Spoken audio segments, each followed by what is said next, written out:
Welcome to episode 93, I think it is, of our Football Manager Hobo To Hero series. I should probably know at the start of the stream, given that I created a title like 5 minutes ago. So, for today, we will have a look at the match against Armed Forces. This is the second leg of the Piala Malaysia First Round. We are supposed to go through to the quarterfinal, which is the second round. So, basically, they expect that we will turn this thing around. Away from home, I'm at that. So we need 1 goal to get into extra time, 2 goals to make it, and no goals conceded, obviously. Given that we conceded 3 times last time, that'll be an issue. We also, we determined that we want to focus on the league in general. That did not go that well. So, at least in the cup matches it didn't go well. So now we have the opportunity to either play a full strength side and have issues on, in terms of match load, or not do that and get thrown out of the cup, or get lucky. Who knows? So, how long's the gap? 3 days? That's not that much. We can obviously give these guys a day off or 2. These around here. Probably a day off will do though. Yeah, let's give him a day off. Alright. That's bad. Was not in under heavy match load, but he was on the bench last match. I don't think we need to give him a day off. And quite obviously I want to go as far as in the cup as I can. Maybe we want to have a look at that again. So according to the rules, first round provides no monies whatsoever other than, the income from the supporters. Quarterfinal neither. Semi-final nothing. Final, a whole whopping, you can see it here, 34k in winner prize money, and the loser gets 16k. So if we make it all the way to the final, there's some additional prize money. That said, to be fair, we do get some additional income from the supporters, and the stadiums seem to be, not really populated well, according to this. That was at our place though. It's a League Cup after all. So I doubt that this is very important to the supporters.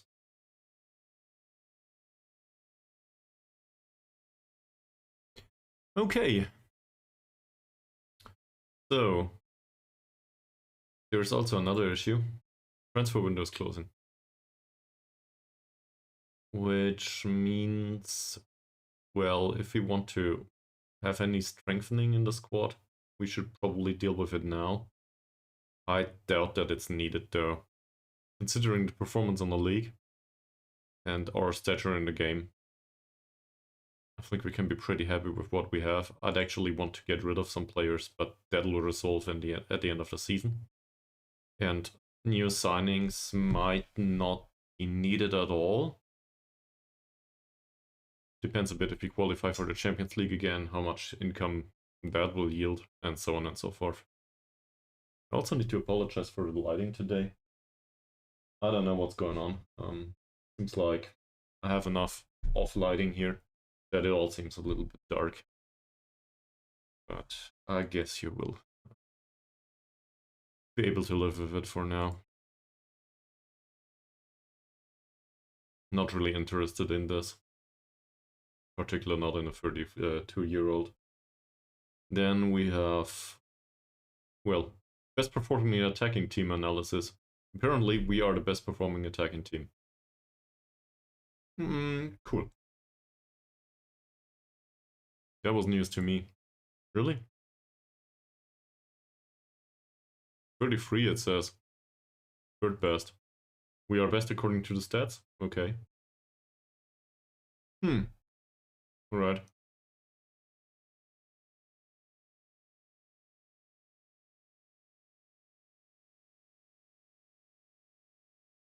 Well, fine by me. As I said, 3-day gap, then a match against Armed Forces, then a 2-day gap, and then there's a match against Johor DT, away from home. Because we don't have any other issues so far. So matches against Johor DT are exactly what we're looking for with a 2-day gap. Great. And Mr. Castañera, who probably is a good manager, one manager of the month with Sabah. Well, we made it to third place. Not bad.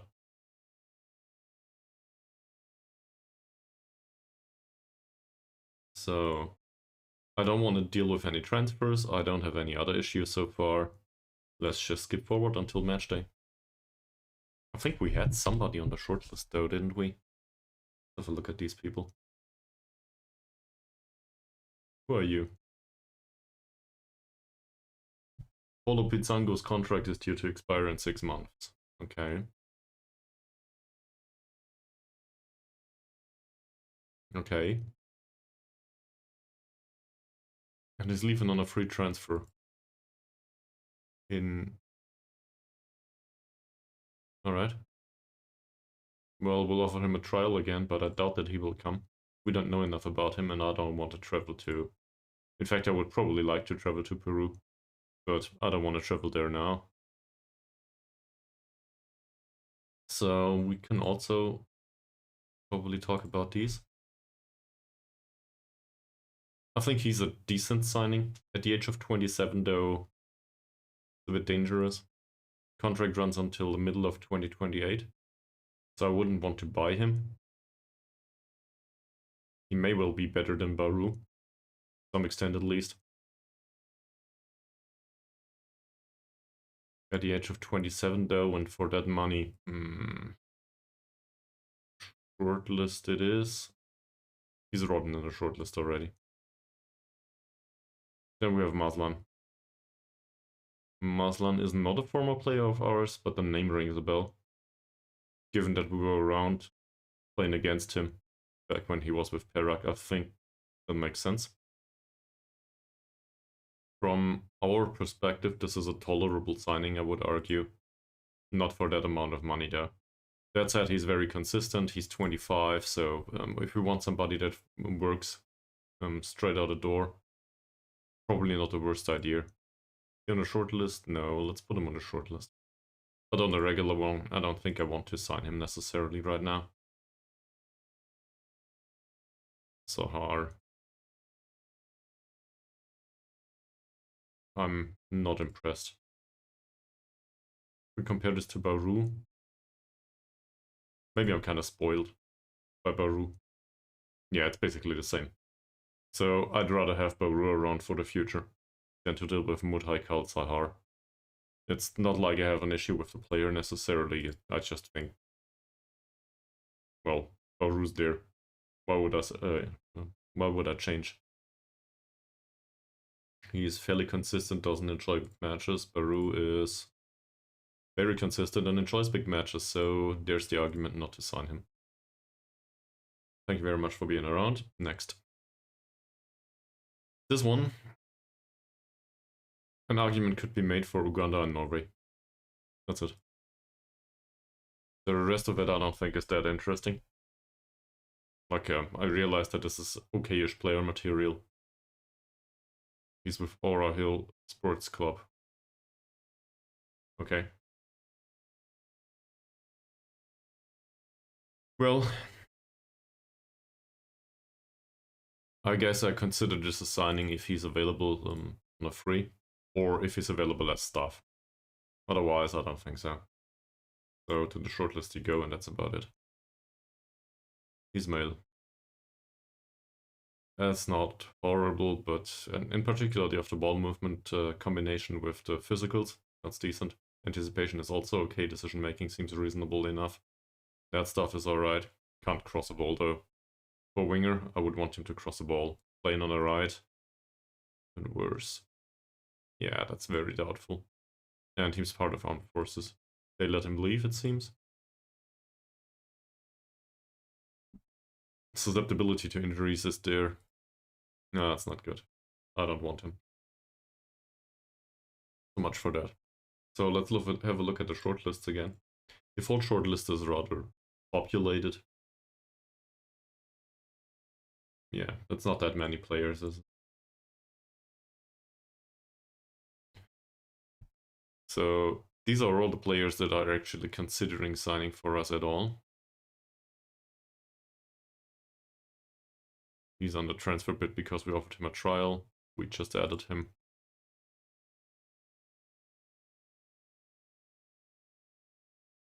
Same here. I don't even know this guy. With respect, and Respect FC is apparently a Malaysian football club. Alright. Why is he on the list at all?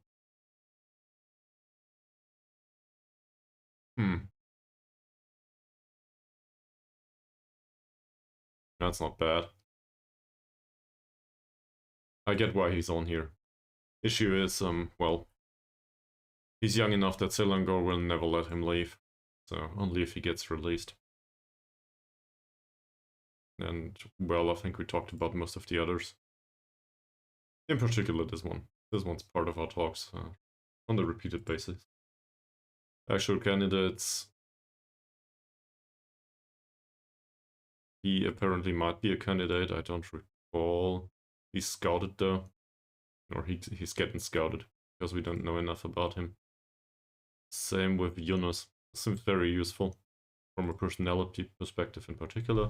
Contract might run out with Pahang. Maybe we get him for free later on, or maybe not. But the issue is we don't know about the contract data right now, so we need to wait. Kamarudin's contract is too long, if I can recall correctly. Yeah, plus that, yes. Hey, I'm just trying to waste money on youth players. Let me. Also, why is the light so... like, it's all dark here. What's going on? I have the same lighting as always. Let me try something. I will close the curtains, actually.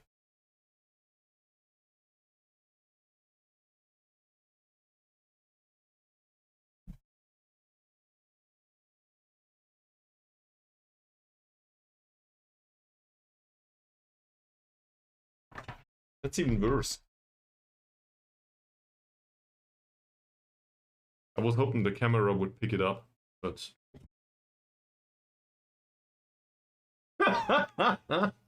not sure what to say. Thank you very much, camera. Fantastic. Well, now everything is as it should be. So what's left is these two. These are not signings for the senior squad. And I think we talked about him last time. He didn't want to come. 20 to 25 euros it says now, fairly susceptible to injuries. Well, I think Chernullet said last time 45 euros max. So, let's be frank, youth contract or not. Right? Yeah, he doesn't get a youth contract anymore, so 30. Right? So, we'll do another attempt maybe. Well, then stay away. We'll do another attempt maybe in Tuesday, but that's about it. That physical session probably needs to go. Come to think of it. Where is it? Here. What shall we do?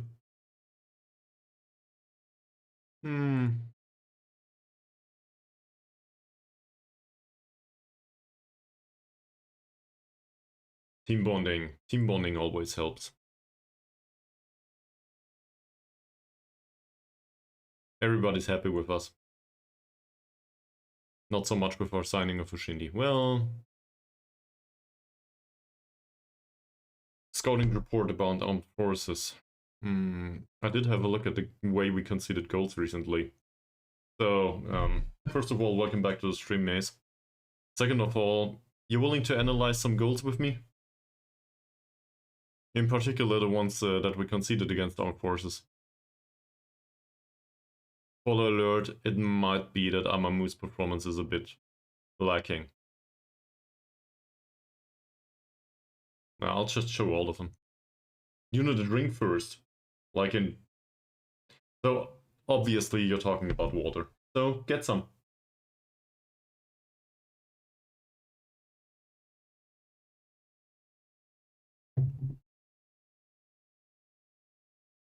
We have time after all. So let's watch this all together first, including the ones we scored, just to maybe make it visible how we did manage to score. In this case, what stands out is that we overload on the right. Not that it helped much in this situation. In fact, it was pretty useless. At least I think about it that way. This should be their left winger, if I recall correctly. So, for some reason, he's positioned way to the inside.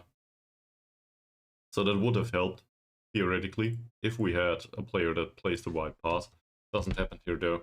Instead, Pekka drops off a little bit in his role as a shadow striker and decides that striking apparently is part of being a shadow striker. So that's just damn lucky, I think. In this situation, this guy's offside for now. Hazeem is a bit far away, as is Amamu.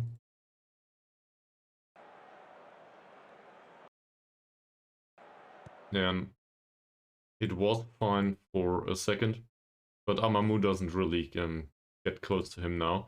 He's onside in this situation and just goes past everyone. It's really annoying. Amamu wasn't close enough to his man. Hi, man. Situation here seems similar. He's close enough in this situation. Loses his man again. Same. So, twice Amamu.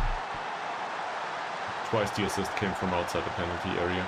And in this situation, this was fairly late in the match. We were already chasing with very attacking tactic, if I recall correctly. He just goes past his man. Ball gets played around here. Ismail, I think, is the left winger. And they just find some space out here. Wasn't the last goal of the match though. Zakaria opened a lot of space. And helped by Ru get an assist. Who won his 7th goal of the season? No, that was a cup match, doesn't count. But his something goal of the season. So 2 out of 3 here are probably on Amamu's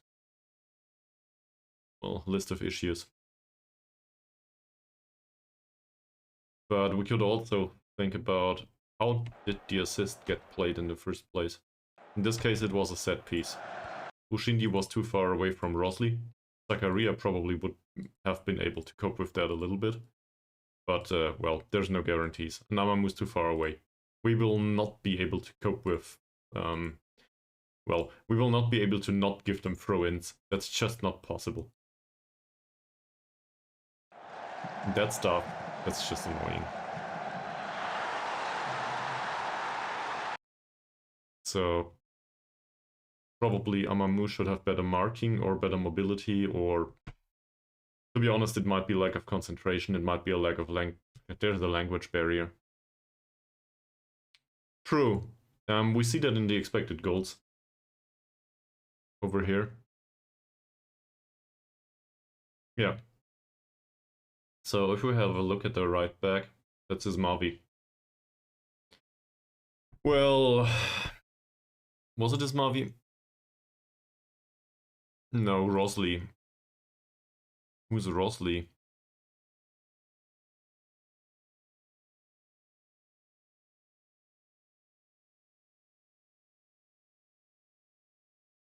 Well, Ismavi certainly had 2 assists here, but that's 2 different Ismavis, so it gets even more complicated.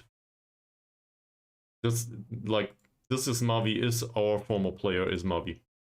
So that's totally fine. Correct. He's also absolutely useless as an assist giver usually. So obviously he had to do that in the match against us. That just had to happen.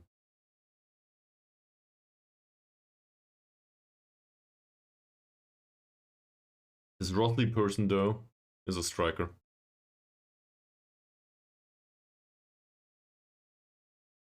He played to the right and Rosman to the left. Yeah, both had a decent match.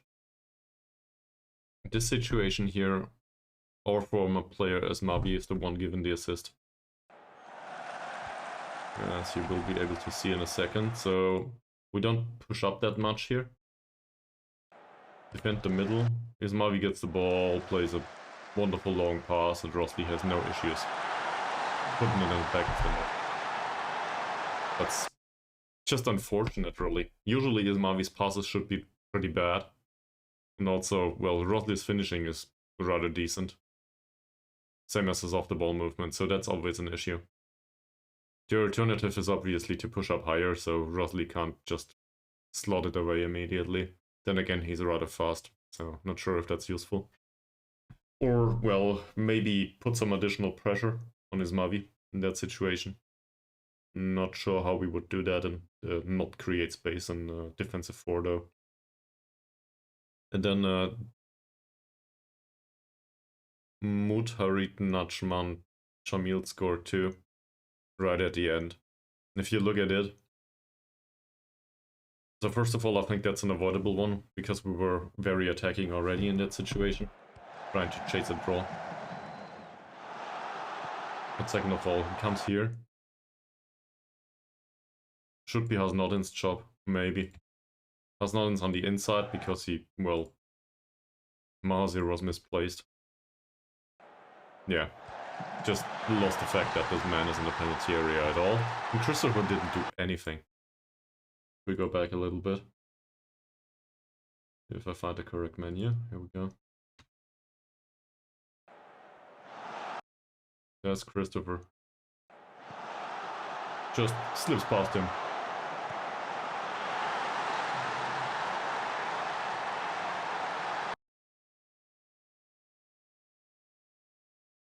Close combat situations. Is this how you call them?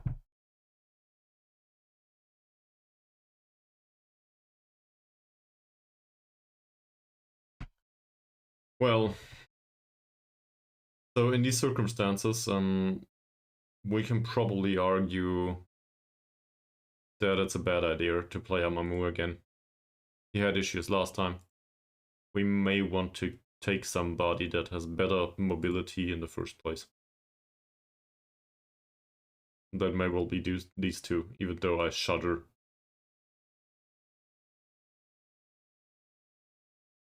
Thinking about it. Who knows?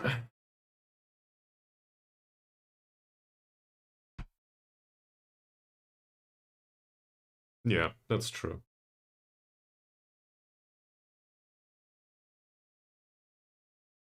Oh. Champions League. West first preliminary round. Dordoy from Kyrgyzstan versus Al Muharraq from, what's this, Brunei? Bahrain. Close enough. Honestly, I have no idea. Where the hell is Bahrain?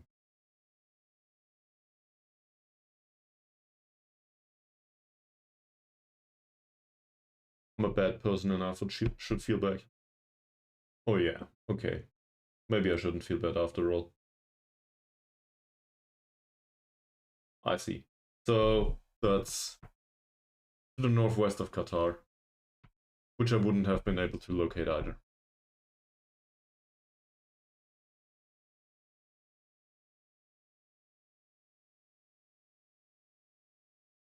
Apparently we will not be needed to deal with that. Yeah. Well, just found it. But thanks. We will have a gap here. This penalty training is useless. We will do recovery here.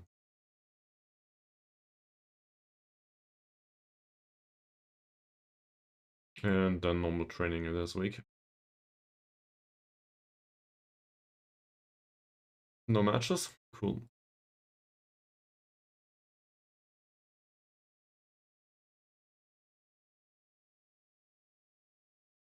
Okay. Yep, Jonathan's banned. For the league competition, that is. Not an issue, so he can play in the cup. But he hates big matches, doesn't he? Oh, it doesn't say. He's just inconsistent. So the big match doesn't matter much to him, okay.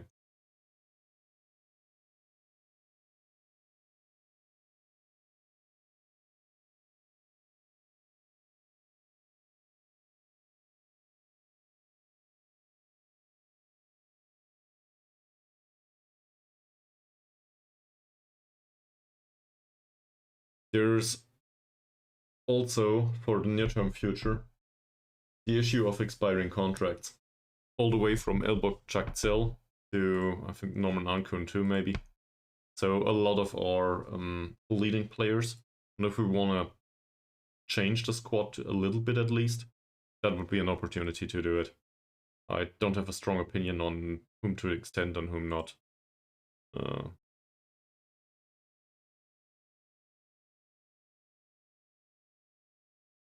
Yes. Well, formally speaking, you are correct, yes. There is this one match here that will be after contract expiry for some of them. Is this what you're going for? I hope it is. Took a while for me to comprehend.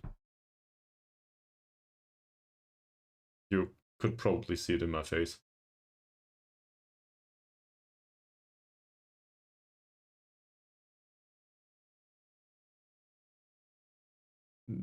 True. We can find that out though, can't we?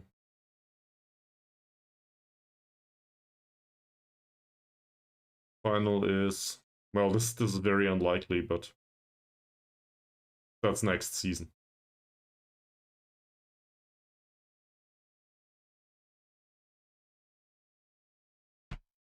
Group stage.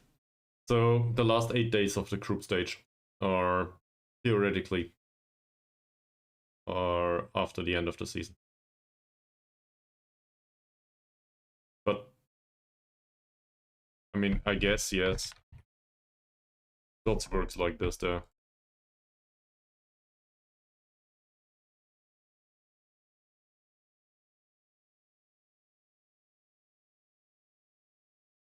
Yes, one. Thank you very much for not smashing a pipe into my face. That's very kind of you. Also, welcome back to the stream, man.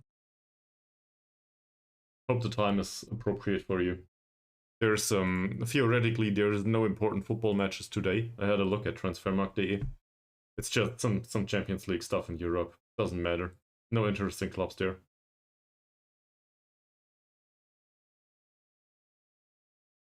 Alright. Have fun lurking, man. Well. And also, for everyone else, I was obviously trolling Dortmund plays today. Starts at 9 though. So we still have 2 hours and 14 minutes.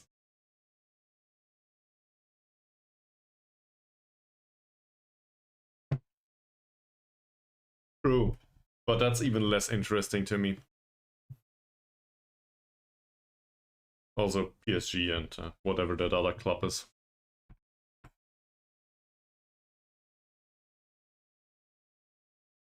Well, so we need to find out how to defeat these guys. Given that we had issues with the pace as well as the off-the-ball movement and maybe also on our side the marking last time. Who's got the best marking pace combination? Also maybe acceleration. That's not too bad, Mr. Fachroller. You might be appropriate. That's not too bad either. Sadly, you have no composure whatsoever. But still, that might not be that bad. So we may actually use these two. Mahazir's positioning is lost, as we saw recently.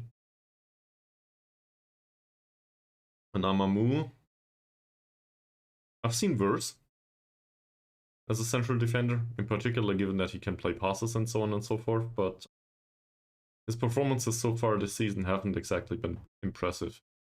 So given that he was responsible last match, or at least say 1.5 of these goals, I doubt that it's a good idea to play him again.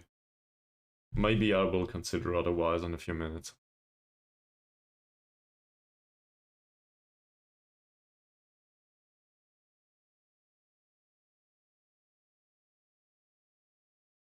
No, none.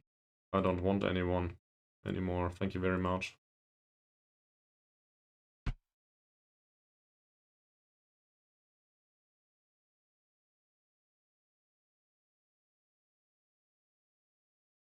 No offers for 5 players. Well,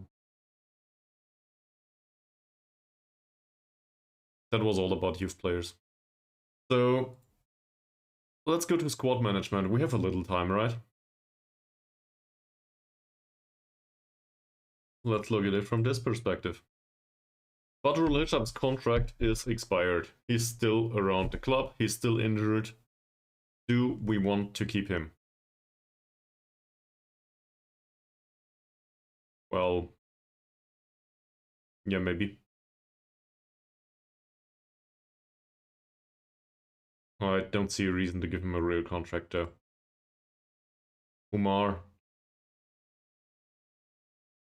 Is he in the under 21s? Why is he in this list? He's on the bench, isn't he? Yeah, he's on the bench. Okay. Well, I guess we can deal with it anyway. So this guy is in the under 21s. He doesn't have a real contract. In fact, we don't pay him at all. He's fairly pro. And level-headed, which is a very good personality. Progression seems to be...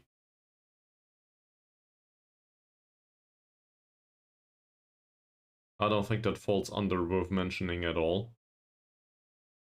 Trains as a central defender.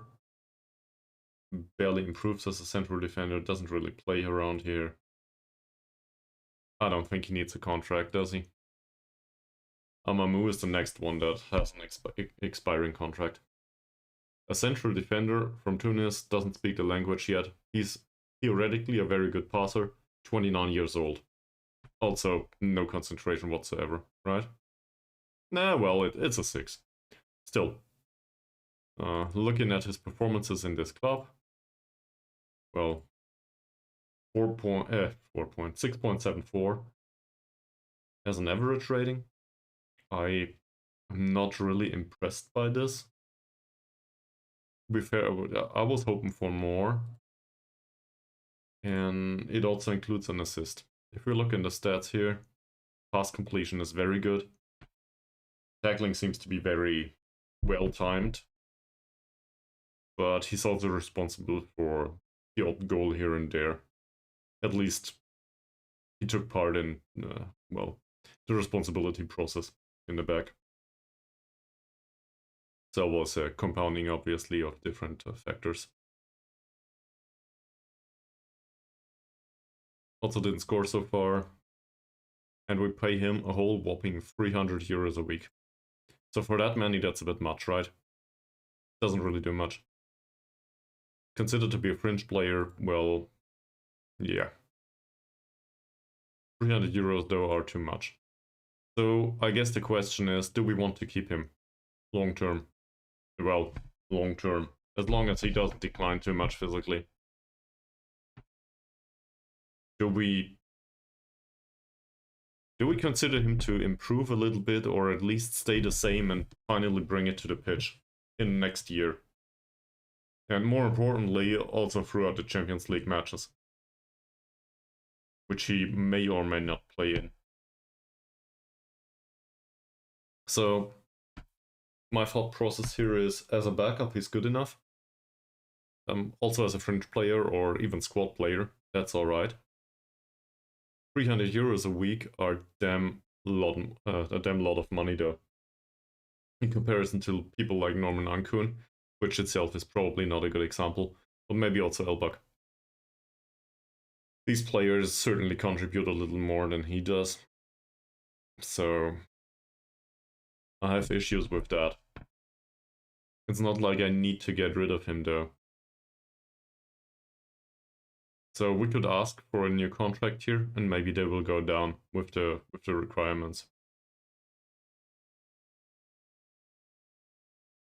Hi! No issue, you can bother me with everything but sales pitches. This is great. You know, people usually read the channel rules. always the same. To be honest, it's kind of refreshing to have them back, and well, this one was polite at least. Still. There was one person recently, let me grab the name.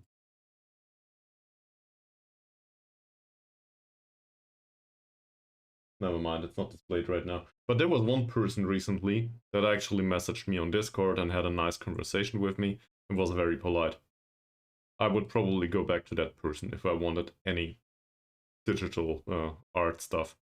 Because that's the only one that actually wanted to talk to me and was interested in the stream and also, well, overall willing to chat a little bit. I would rather go for that person than for any other of the spammers. Or, you know, to somebody from the computer scientists' social environment that might actually know how to deal with digital art. Because these people exist in my social circle. Surprising, I know. So, are we very interested? We're slightly interested, right? No, we're interested. Between 400 and 500. Well, maybe you need to move on after all. I will not pay this.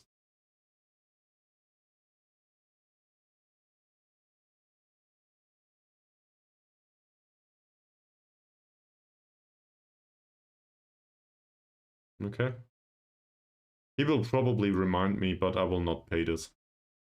250. Maybe 300 again, but certainly not between 4 and 500. So if this is anchoring on his behalf, he should probably work on a ship instead. Shin Sum, well, this is a nasty one. So theoretically, this is our primary goalkeeper. Not so theoretically, he's hurt. And this is one of the occasions where we can get out of this contract. The problem is we don't have a replacement. Well, we have a replacement somehow. A replacement that hasn't been horrible in 6 matches, but doesn't have the personality, no potential apparently, at least according to the report here. Whatever that means. I am kinda happy with the distribution of the attributes though. And again, to be fair, I've seen worse. Really, I've seen worse. As a backup goalkeeper this will do, and he's 22, 23 now. But doesn't really say much about Shin Sum. How much are we willing to pay for Shin Sum? For another year in the club. Well, with the club. If he wants to do a 1-year contract at all. Obviously, in general, he did improve. So there's no doubt about his quality. Even though it is, well, it can be argued that his quality is also a bit unevenly distributed, maybe. But I'm not doubting the fact that he can play for our club. I'm doubting that we want him with the club, given that he's highly susceptible to injury. And I'm honestly interested in your opinions. So if any of you two have an opinion, please let me know. Otherwise, I will probably not do anything. And that itself is a problem. Or I will just extend him for no reason whatsoever. Well.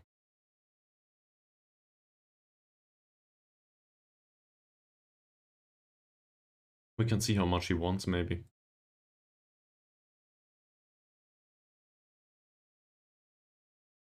$230 to $275.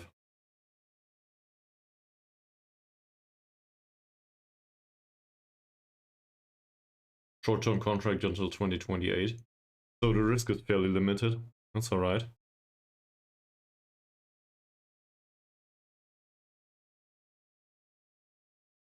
Between 200 and 250.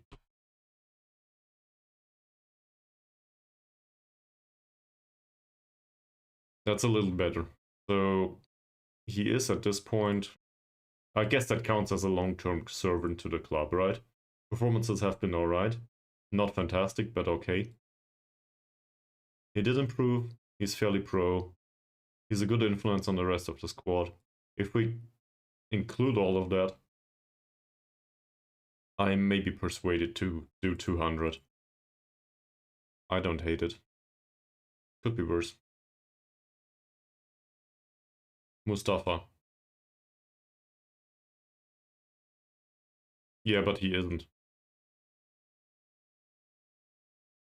It might look confusing, but he's our primary goalkeeper, isn't he? For now. He, he was backup at some point, but he isn't anymore. Our backup goalkeeper is whatever. What's the name? That one. Our backup goalkeeper plays for now. He's paid 45 euros a week.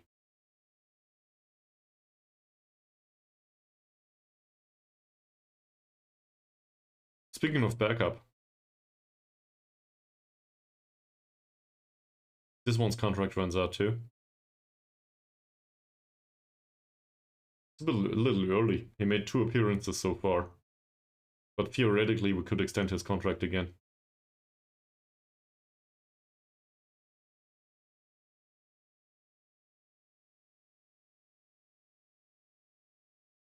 I know the composure is an issue. I still think, well, considering his skill set, emergency backup isn't bad for this amount of money. I doubt that he will make that many appearances though. On the other hand, an emergency backup is valuable, and it's especially valuable given that we know that he's fairly cheap. So I would be willing to extend this immediately. In particular, if he's willing to extend his contract for a sum like this. This is fairly hard to get. Obviously, I would prefer somebody with a better personality and so on, but at least he has a trait. So that's one I'm going for immediately. What's his current status? It says fringe player, alright.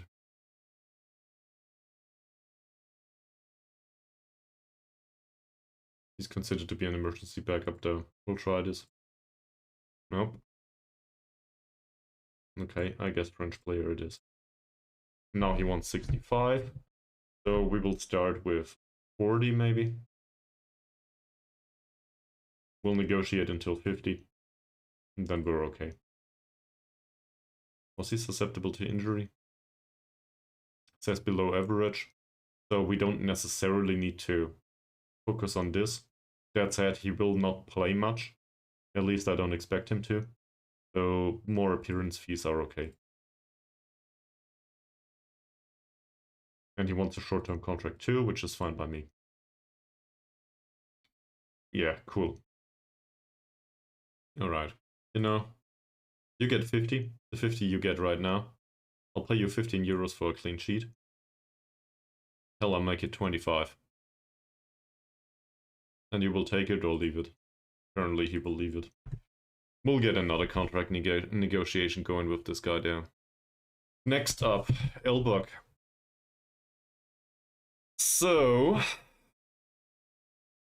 this is a difficult one for me. I had a look at this already, believe it or not, off stream.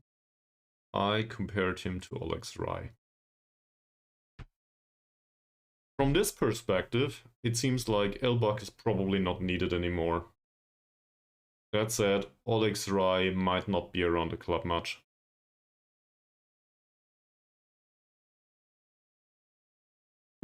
The Tonganian? Is he Tonganian?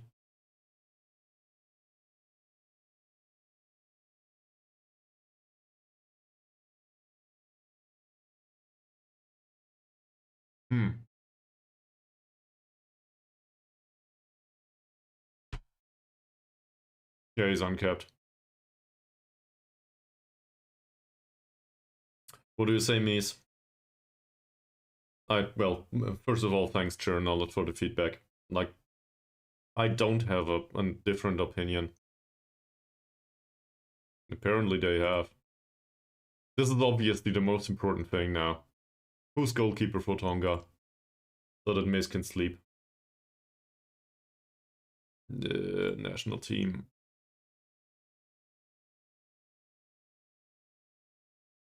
Apparently 3 goalkeepers. Vilami Lee.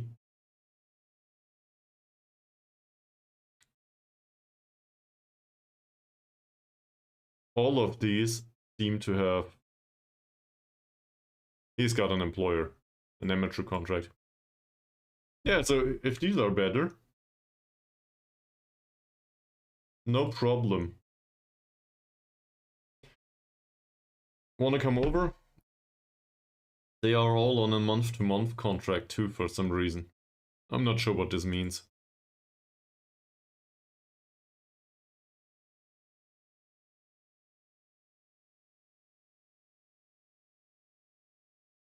Well, we will find out. If they come in for a trial, then we know for sure that they are bad. Because other people don't want to come in for a trial.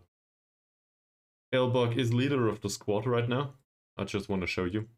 To make sure we understand the importance. He's team leader right now. He's also one responsible for the last rebellion. Well, rebellion is a strong word. He mentioned his concerns with the lack of depth in the goalkeeping department. And to be fair, he was correct. So we dealt with that. Afterwards, he immediately backflipped. No problem. And we signed somebody with 1.5 star skill. So wasn't hard. I guess he didn't want to argue, he just felt it was needed to argue at that point, or maybe give some feedback, which is alright with me. Usually, well, I like feedback. That said, in this situation, that can happen, yes. Not unlikely that this happens. In fact, both of them train for a different position right now. You can argue. Yeah, that's okay. Also, thanks camera for working really well today. So... Well, let's also talk about the stats this season. Obviously not as good as a goal scorer in comparison to last season. But there seems to be some consistency, even though this is the worst season he's ever had.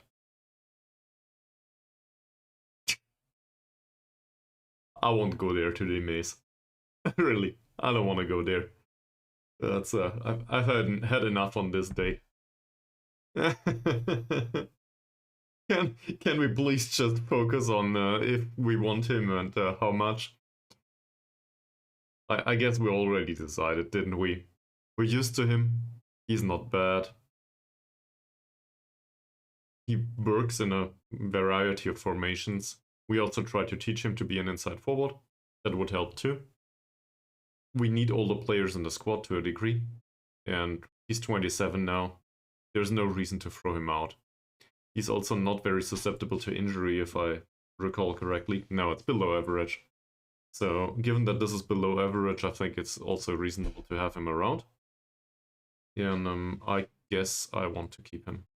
So, we'll discuss a new contract. Hopefully the agent will be reasonable. You know, they usually aren't. So, let's have a look at this.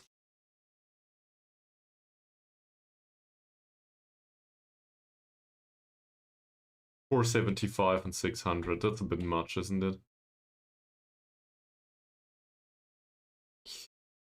Short term until 2028. Well, playing time is not a problem.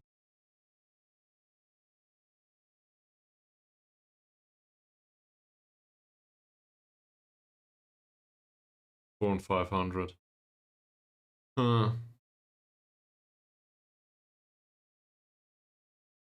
So between 4 and 500, that's still a little much.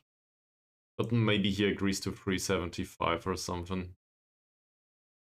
That would certainly need some aggressive negotiating though.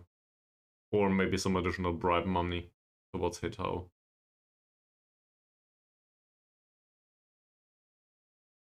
Alright, next up is Fakrula.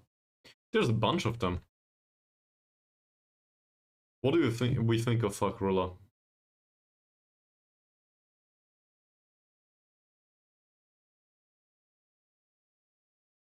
Elbug?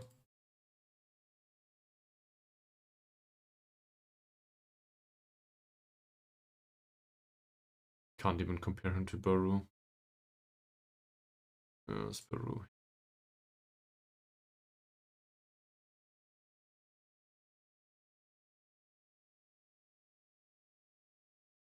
They don't share a position yet. I can't compare them if I see that correctly.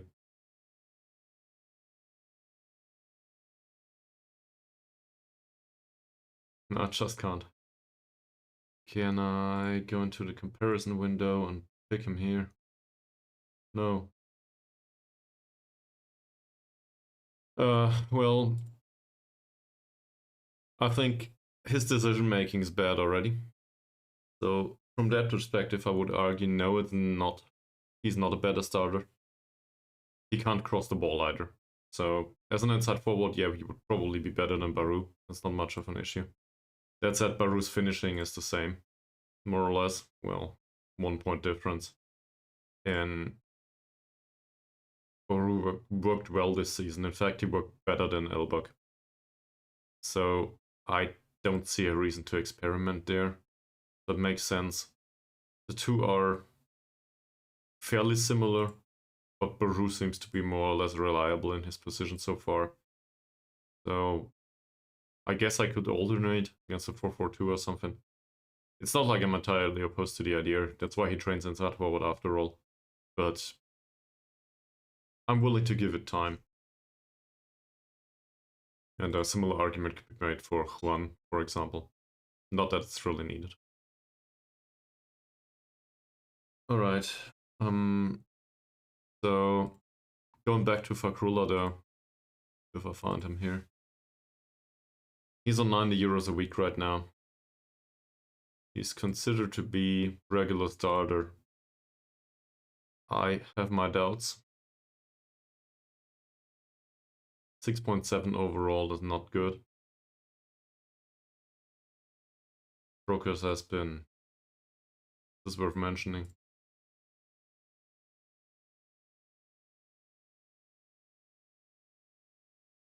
Why the right back?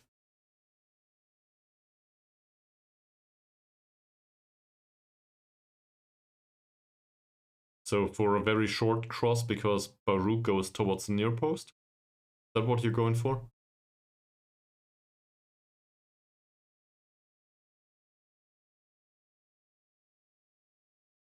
But then a similar argument can be made for him being played as a striker. And Baru is the better dribbler to provide more crosses. I'm not sure if I follow that. Like I think I understand, at least I imagine. Maybe you had something different in mind, please tell me.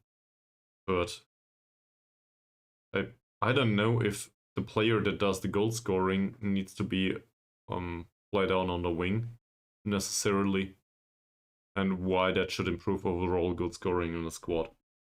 I don't think that conclusion is that straightforward. Like, it could be, but I don't see it right now. Also, Elbug's slower, I think, than Baru. I just can't compare him. It's really annoying.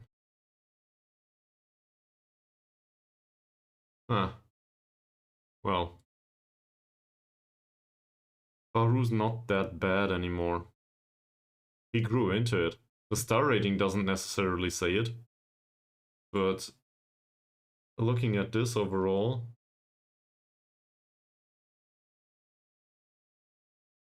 he lost a bit of acceleration overall in his time with the club. But I think in particular on the mental side, he did improve overall. That's to be expected with age. And well, the biggest concern is the passing, from my perspective. I can deal with 8 points of technique. I can also deal with that crossing, dribbling, and first touch. That's rather decent. So as long as this remains in the 10 area, that's rather good for the level we play in. And the mental side needs another year, and he might have a 10 in flair. We don't know yet, but he might get there in the end. Same can be argued for Elbug, so I don't think it's a either or, to be honest. Yeah, but how do I end up there again? What do we want to do with Fakrullah? Do we consider him to be a reasonable central defender? Or do we want to get rid of him? 26 now.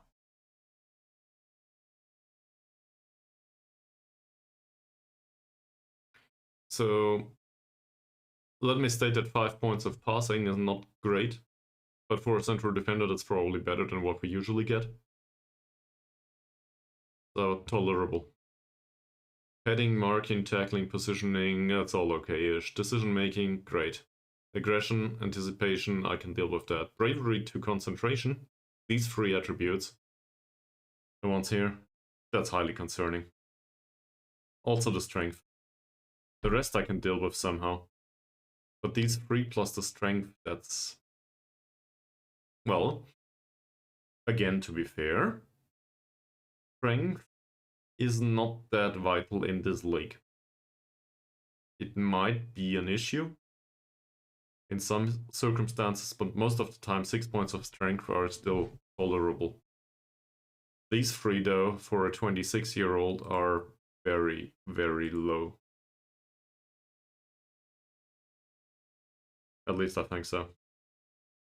Which means I would want him to focus on these, but we can't. Well, we can focus on bravery.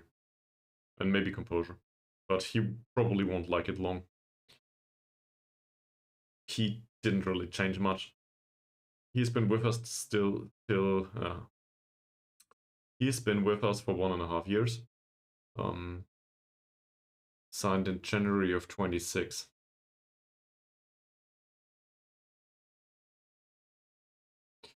We could argue that he was in adaptation phase maybe for the first half or for the first year, but he didn't really improve much. And he played a lot. Yeah, that's a lot. 6.82 last season, 6.7 this season. Sure, some fluctuations always there. So maybe it buffs out until the end of the season. But then again, we don't pay much for him.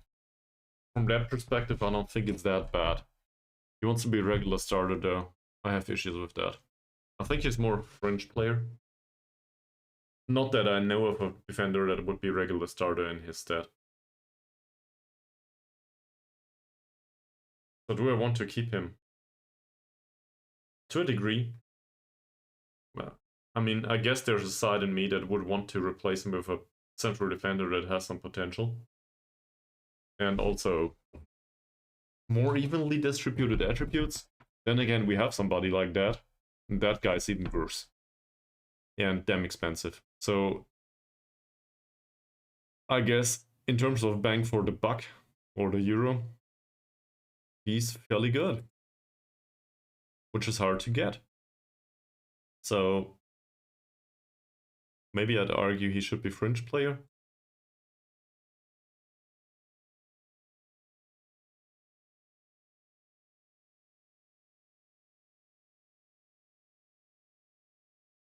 We'll expect to start a majority of matches between 130 and 160. I can live with the money. I cannot live with the playing time.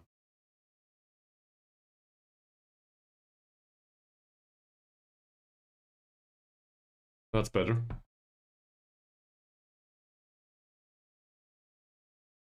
Okay. Competition for places, so squad player or fringe player? It sounds fine there. I would be willing to renegotiate in these circumstances. RC. I think that's an easy one. Actually, it isn't, but I think it should be an easy one. So, did he do anything wrong this season or last season? No. Provided 4 assists this season. Is this impressive? No. It isn't, but it's not bad. He'll be okay.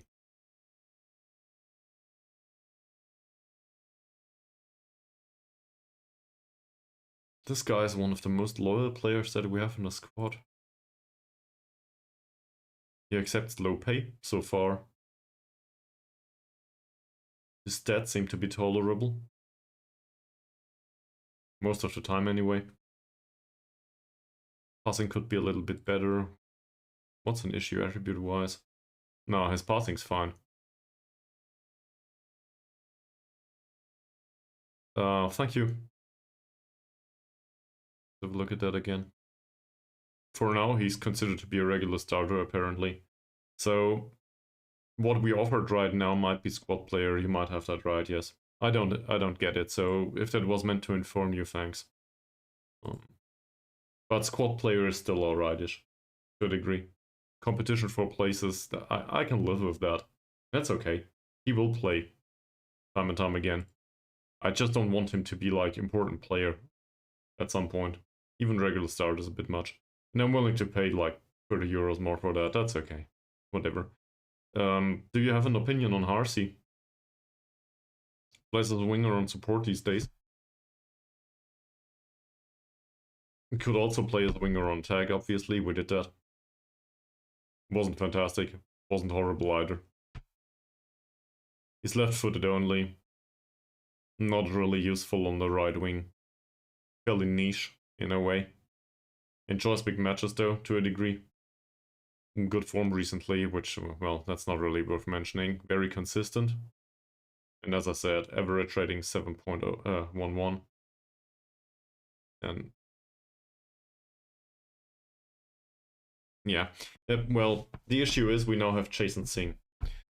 The issue with Jason Singh is he's not that far. Here. Jason's faster. Jason's way less tech on the attacking and technical and so on attributes. So, looking at this from the perspective of a winger, I guess my argument would be Harsey is reliable and Jason Singh needs time. As long as Harsey's that cheap, no problem.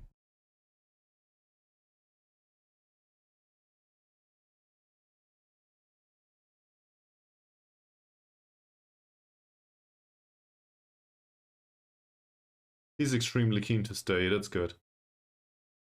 Short-term contract till 28, that's also fine. We'll expect to provide competition for places and own plenty of playing time over the course of the season.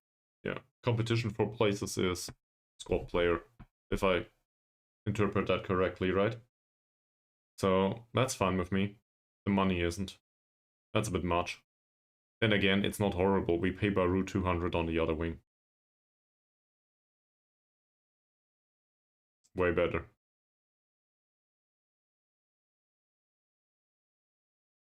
Has not in 60 euros a week. I know. Really impressive. 6.8 rating so far. Didn't have a single assist, no goals, whatever, he's left back.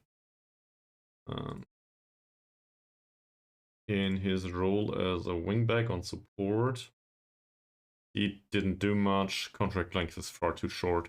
Can't really tell. He's damn cheap though. 6 euros a week. And that will not trigger, as we know.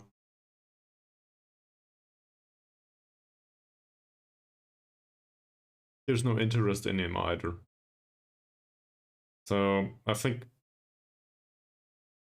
looking at this, there's a few gaps here, obviously. And, well, he's trying to cope for it with his good pace. That happens. It works most of the time. Overall stats this season, passing's okay, no chances created basically. Tackling stats are not that impressive. Where's the interception ratio? Possession 1 per 90 minutes is 33.13. That's not too bad, is it? What's it on the other wing? Or maybe his direct opponent here. Meh, slightly better. Then again, he has way superior skill, so I guess as a backup member he would do. Let's have a look at this again. Would you be willing to do another contract like this? He wants to be squad player. French. Too far away.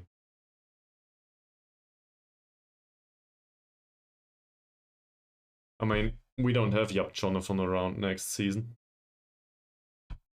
most likely. So he could be squad player and we find another one. How much money though? Alright, he earned 60 now. Let's start with 50. Maybe we'll get him down to 55.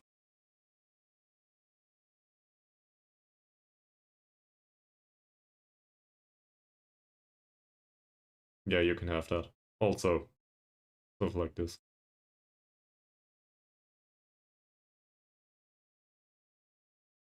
Really?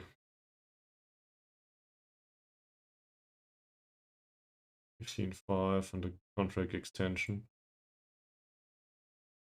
Sure. Sure. I'll accept. Also, I will immediately change this. Throw that out. Great. You don't need that money either. Perfect. He will probably insist, yeah, on 9 euros. Great. Where is he again? Here.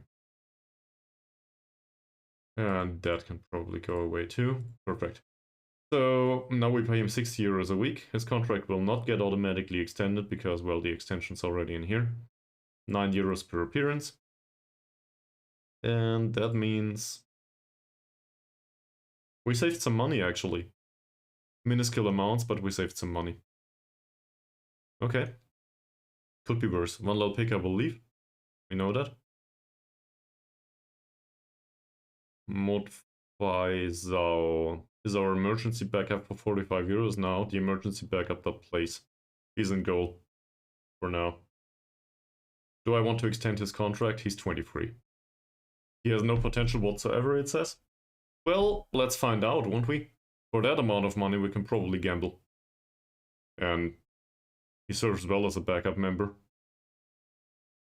Also, he did develop due to playing time. So, I think that's an easy one as long as the demands persist. Sure.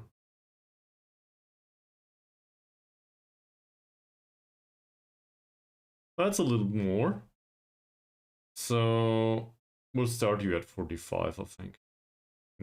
That can... Actually, due to the low magnitude, 10% wage increase is totally fine. I'll start with 50, otherwise he will be pissed.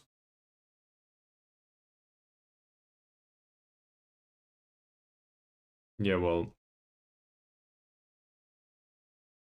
How about this? And also, is there a clean sheet clause somewhere? Bonus? No.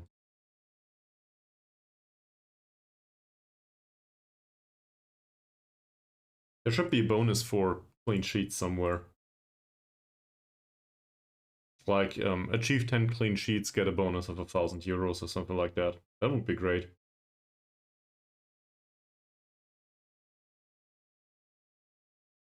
$55? We're close to a deal now, he says. Well, in that case, we'll stick to 55.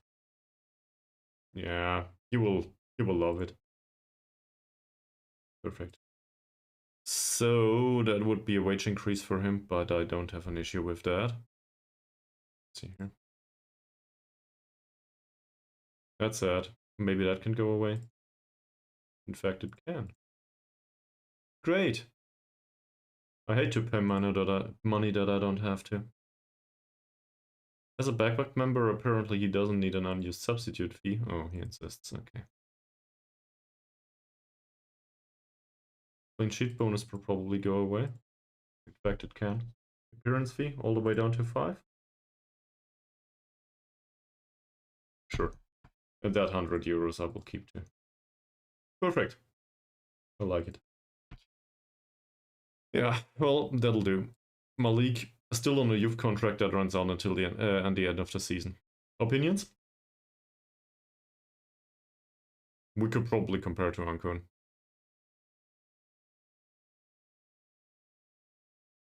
Both play as Segundo Volantes these days. So I will highlight that first. What the hell is it? There. This is what we try to do to them these days. One of the two, though, well, is an 18-year-old and the other one is 27 and doesn't really fit his role perfectly. But neither does Malik. Both are somewhat playmaker-y types. Malik's passing is fairly low, though. It's kind of weird to say that he's a playmaker-y type, but his passing is really the only issue with that. Well, then again, his vision could also do with some improvement. I still stand by it, though. But maybe better call it technical type. So, I'm waiting for opinions.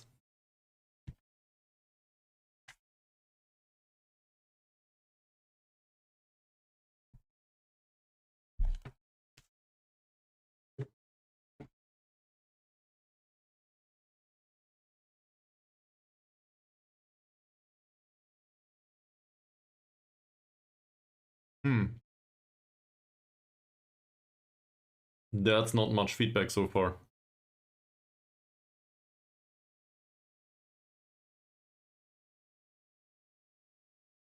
I'm not a big fan of this trait. I think we can make it work on him. He does have low passing though. So if we want to make it work, he needs to improve his passing. But he needs to improve that anyway. In terms of being a playmaker, he did improve. Not by much, but he did. He gets playing time in the squad. Well, I mean, I guess we can argue he will get there, but hard to tell.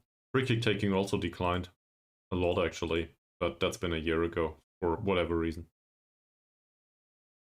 Yeah, he focuses on it though.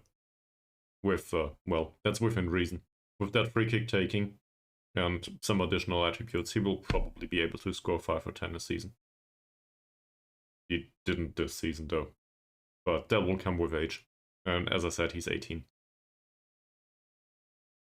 Professional contract for him? Anyone disagrees?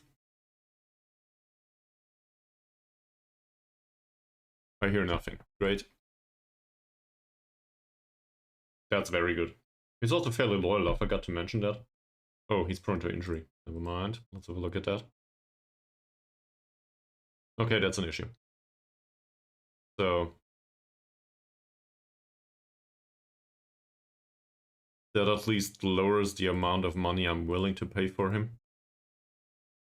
But he's one that I want on the bench. I'm okay with it.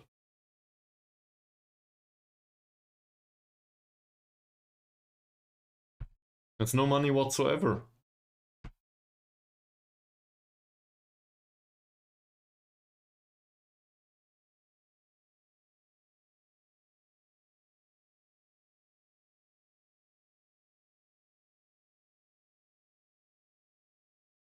How about a long-term contract there?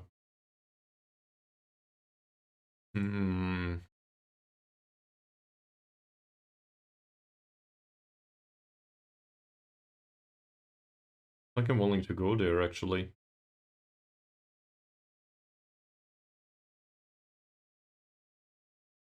It's not much money.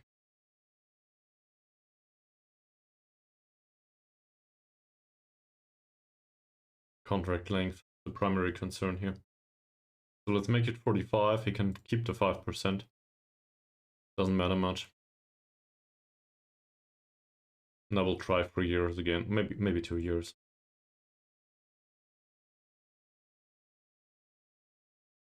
$50 and 3 years? I can pay that, that's okay.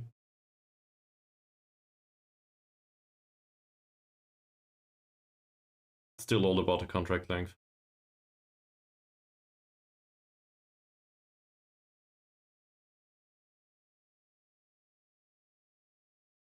What if we pay you more after a certain amount of matches?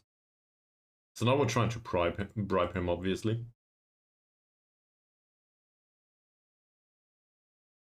Something like that.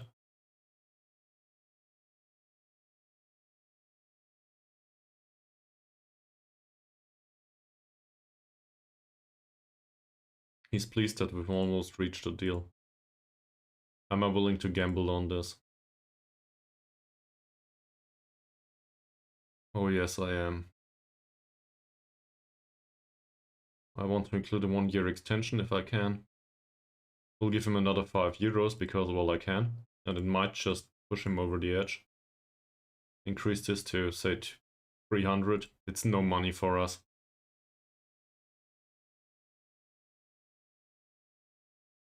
Long-term contract. Long-term contract. Nice. Now he'll break a leg tomorrow.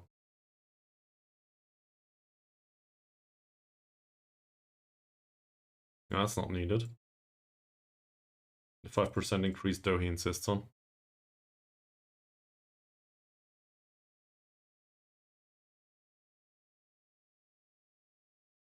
And as a breakthrough prospect, he expects to play from time to time. But it's not much of an issue if we sit him on the bench for, I don't know, 5 weeks. Doesn't matter. He will be okay with that.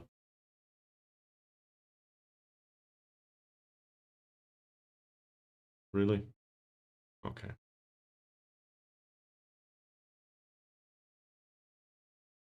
I didn't expect to renegotiate half of the contracts today, but whatever. It is what it is. Do you need that? You don't. Great. So obviously, given the contract length, you need a top division relegation wage drop in case it happens. And you do not think this will happen, do you? Perfect. Yeah, he doesn't care. Any other clauses? Well, an injury release clause never hurts. That he doesn't like though. Alright.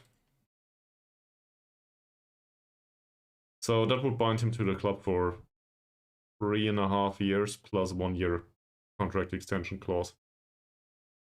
Yep, Jonathan will not be available. I don't even have to try. Which means this is the only one that we're talking about, and I don't want him, I think. We have 2 goalkeepers, don't need a third. So maybe we want to try to sign Jonathan after all. But Johor DT are not known to throw their players out for free. And that's way too early. We won't get him. I mean, I guess I can try. Anyone wants me to sign Yep Jonathan?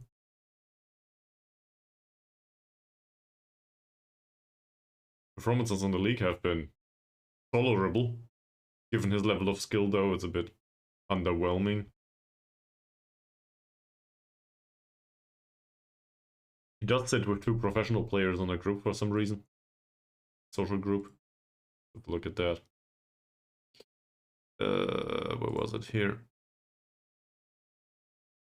Okay, never mind. With 1 professional player. Yep, Jonathan, Azri Hadi, as well as Jason Singh. Similar age and levels of professionalism for some reason.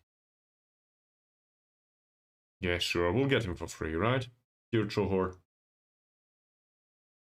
Just give him to us. Not to pay his wages.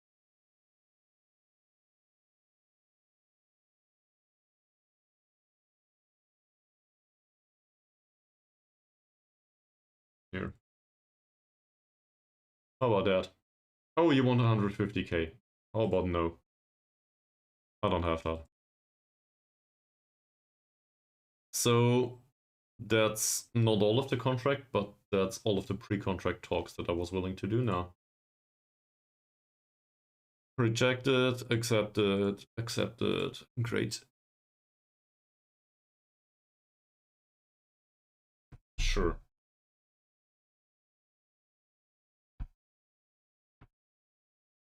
We'll throw them straight into the under 21s and see if either of the 2 is any good.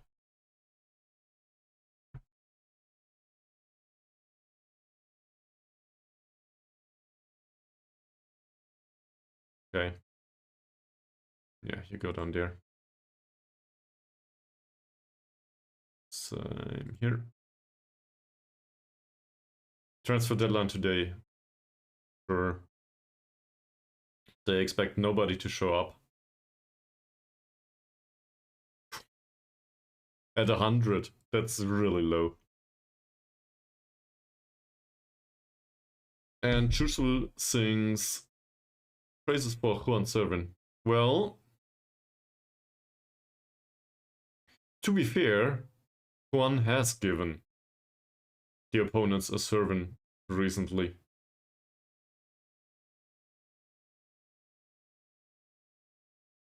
Should apply for dad jokes competition or something.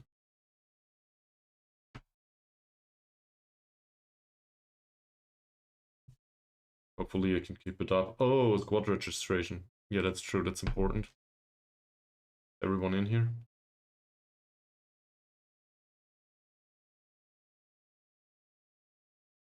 We may not include anyone from the under 21s, and I don't want to include the under 19s. So that's about it, that should do. The injured ones are included, loanies are included, everyone else seems to be included. This is fine. Nothing bad ever happened. Under 21s registration.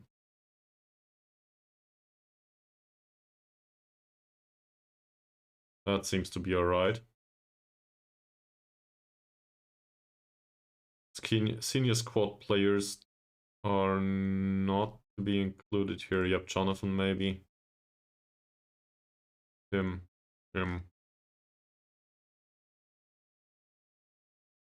Y'all can also play in the under 21s now, for sharpness reasons.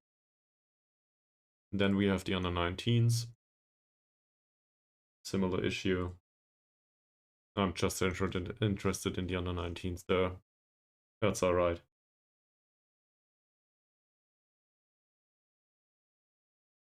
Loan stats. Are we interested in that? No, not right now. Disto, 7.4. 19 appearances, 1 goal. What are you doing? Oh! Does anyone know this guy? I think I may just remember him. His contract runs out, by the way. That is concerning. That's one I want back, I think. Yes, I know, creative player, and well, I'm not the one to play these types usually, but I think I want him back for the bench. That's my replacement for Van Lalpega. Some sinning must be allowed. Also, he's basically on the level of Malik, more or less. So we'll do that. 100? Man. Okay. So we'll start him off at 65. And I think we want a very similar contract here. Long term. No. And an optional extension by the club. We will include that in the last episode of the negotiations. Well, it's contract renegotiations really. There is not that much transfer business to be done. Basically the two transfers out are Da Costa Lima and Van Lalpega Guit at the end of the season. Nobody else is willing to leave or nobody wants them. And we do have contracts that got extended now. Well, if the players accept. In particular, the one of Malik. So if you've been AFK for a second, first of all, I talked to you. And second of all, well, I gave Malik a real contract. For, I think, 55 euros a week. An Artesian contract though, so he's bound to the club for 4 years now. And that's no big money, so we can afford that. Also, I discovered that some of the loan players actually do perform fairly well. Like this guy, Silani. So I want to give him a contract. He wants 100 euros though. It's about the wage. Okay. If it's about the wage primarily, we'll stick to the 5% here. Make it 10. That's okay. I'll pay you 75, but only for a long-term contract. And only with the extension clause.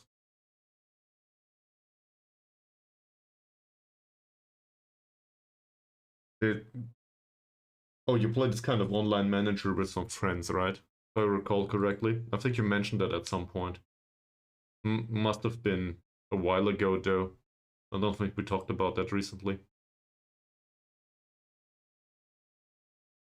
He's not happy. Oh, now it's about the contract length, okay. So let's make it 80. I see. Yeah, first come, first serve is the phrase.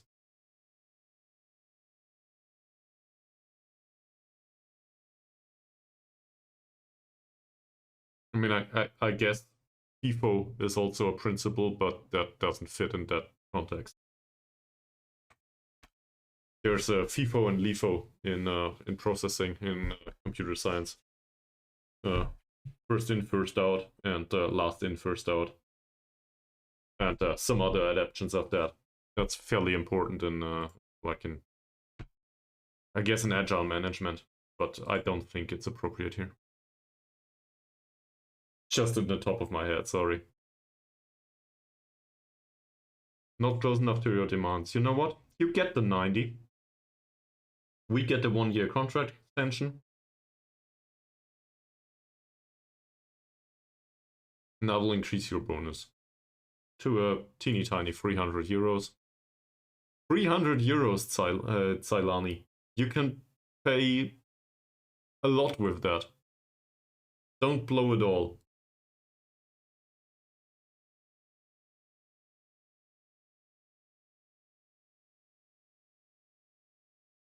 Okay. Not enough. I should have increased it to 100 maybe. But we have some time. I still want that player. Ahmad doesn't seem to be very successful so far. We'll probably let him leave, in particular given that he's a foreign player. McManamy, similar issue. So he does seem to develop. It's just, I think I can live without McManamy at this point. But Noor, still an interesting player. I still think he can develop. I also still think he's not good enough for us. So I doubt that we will need to re-sign him now. And then we have a bunch of other players. Dort barely matters. Abdullah. Don't really think so. We wanted to get rid of these. So they are with SSTMI right now, but I doubt that they are important. He could be at some point. Doesn't look like it for now, though. And well, ambitious players are somewhat of a pain to deal with, I would say. Which reminds me. Okay, so he doesn't care anymore. Well, I guess that's good. But he doesn't develop either. Here's the talk about Amamu. So 400 to 500 is too much. I think we can agree on that.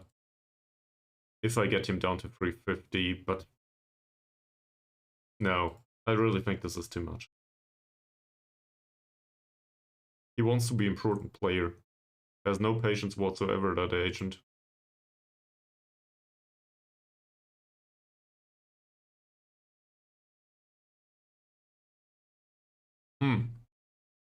So how do you deal with that in that online game?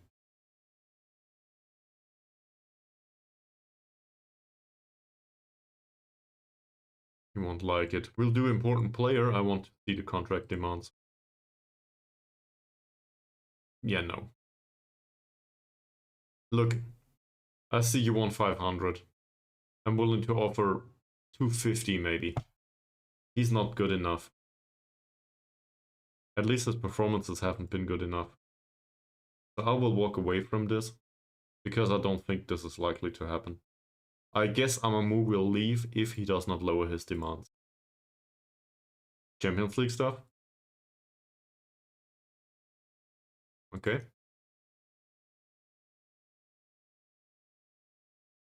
Apparently Bashundara Kings from Bangladesh won. Great.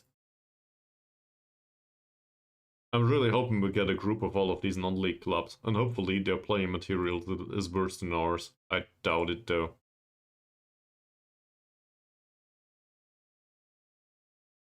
Final chance to confirm squad registration. I did that. I'm okay with it, yes. McManamy, Madnor, Ahmad and so on will not return. It's alright.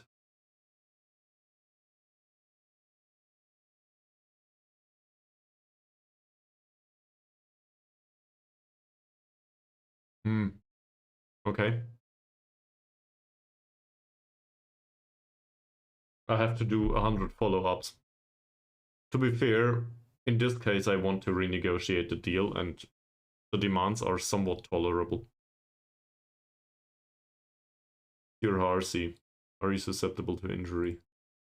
Nah.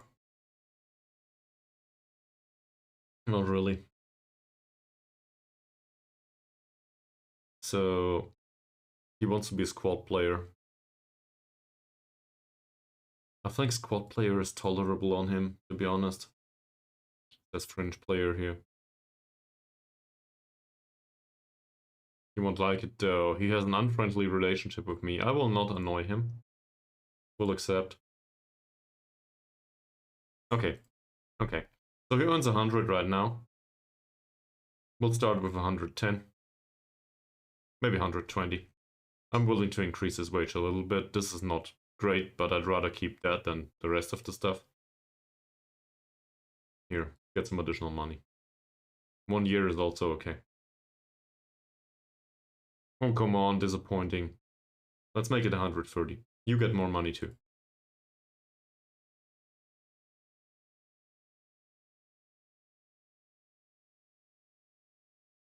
I would love to spend some money on the agent, but he doesn't like... well, I can't give him more money.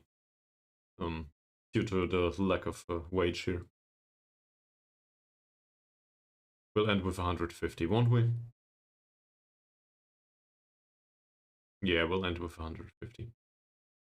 And you will appreciate it.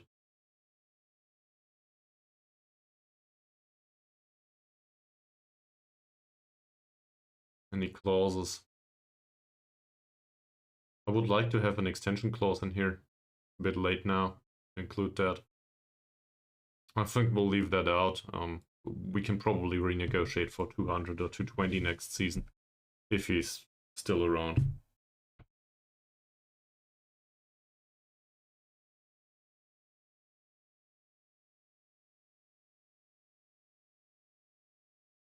I don't get why they do not have resale value though. Or can't you just let the contracts run out? But it was about the progression curve, right? So you're basically driving towards a cliff because everyone will decline at the same time? Is that what you're saying? I would want to replace 1 or 2 maybe, and just keep the rest. Make the road a bit bumpy maybe, but try to deal with it somehow. But not all or nothing. Maybe that helps. That's alright. So let's talk about this again. I know you like me. I know you do.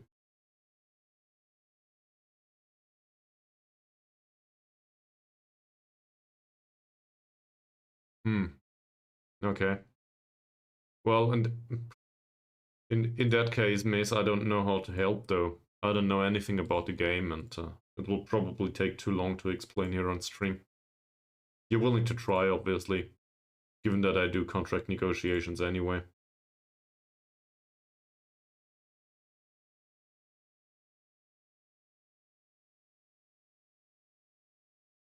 Ah.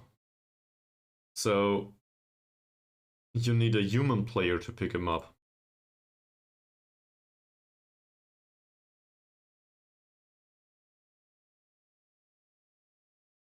Wrong button.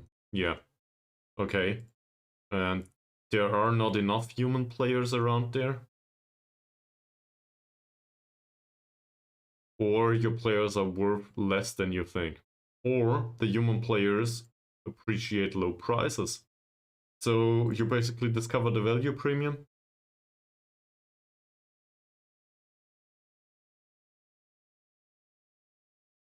Because these players are, well, set for decline. So Maybe. Maybe. It could be anything. So obviously behavioral stuff is also important there. Could be their faces. Whatever. 130 to 160 for Fakrullah. I mean, I guess that's okay.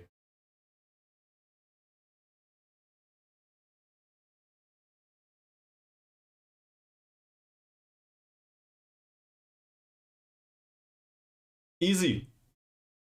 Very good. So he wants 110 now. I'll start with 80. And I do not want to have a long-term contract on him, so this is totally alright. What? He started at 110.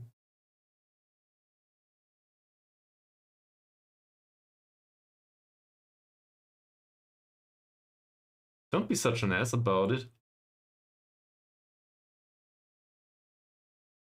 You'll get 100.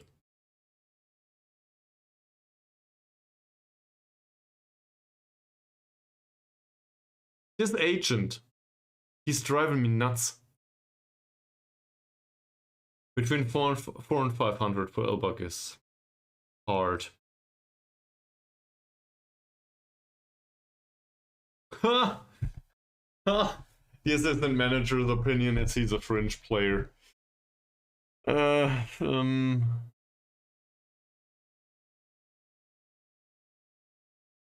for me, he's still important. He didn't decline.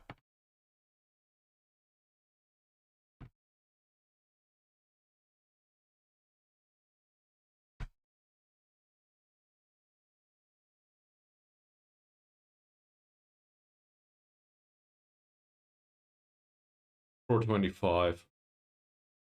That is in line with the previous discussions. And I should remember, he earns $350 now. So that's fairly good. He also didn't improve the season, even though it was, well, marginally. Not much. I'll start with 325. Keep that. Increase the agent fee immediately because, well, might as well try to bribe him, right? Landmark goal bonus for 20 goals, 1.3k. Easy. You can have that. That, too. The goal bonus here, yeah, sure. No problem.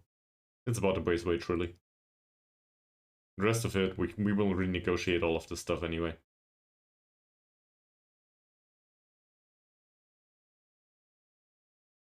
I'd love to end at 350 again. That's probably a bit much. Nice. So we'll do 325 now. Long-term contracts are not possible due to him being a foreigner.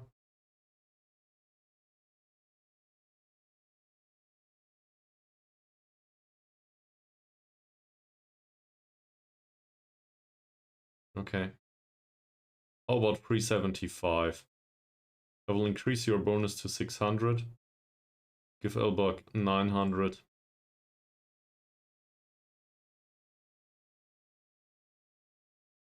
It's not that far away. Whatever, 75 for him. Yeah, 750, sorry. Yeah. See? Bribing people works. At least sometimes. Now we just need to reduce the bribe money. Oh. Okay. So much for the bribe money.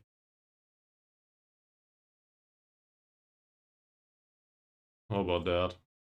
Also insists on that.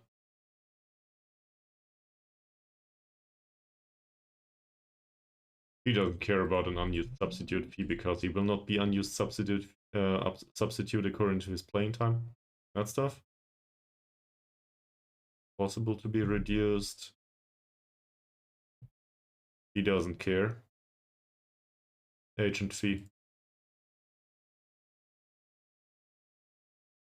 Usually money well spent, but in this case... You backed me into a corner. I don't appreciate that. So now we will renegotiate until... well, until this happens. Same here. Obviously.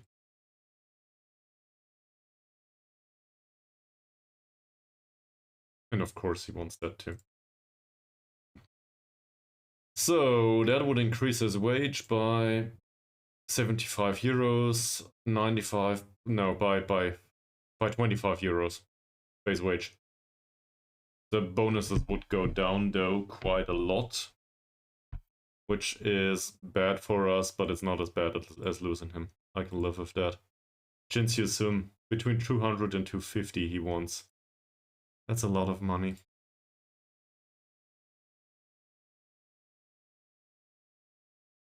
No. No. You won't. Yeah, he would be. Nice. So, how much am I willing to offer? Let's start with 180. We can keep all of that. And the agent will be paid 300 euros, that's alright.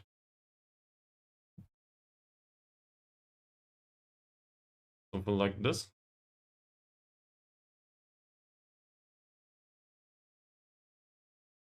Close to a deal. How about a 1-year extension in that case?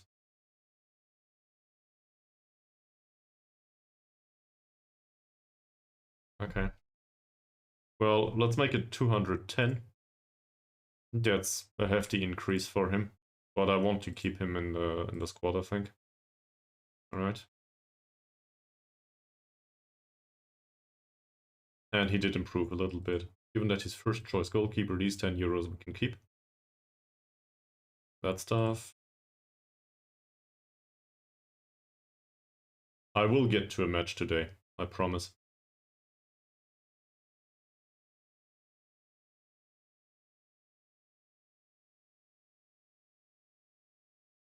Also, now we know how the squad looks the same every single season. Because I just renegotiate with everyone.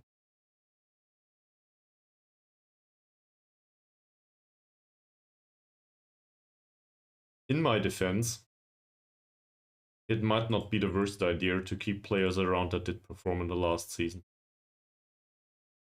True, that might also be an issue. Then again, well, yeah. I mean, I guess other people scout for the best players and just sign them and don't worry about the money. Yunus. Great. We still don't know about this contract.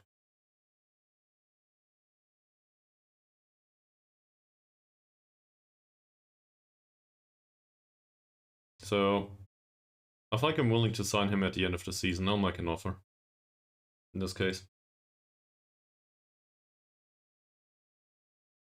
Yeah, that won't happen.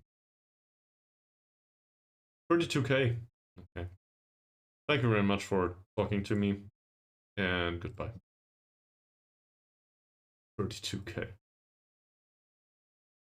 They are nuts. Entirely nuts. Not gonna happen.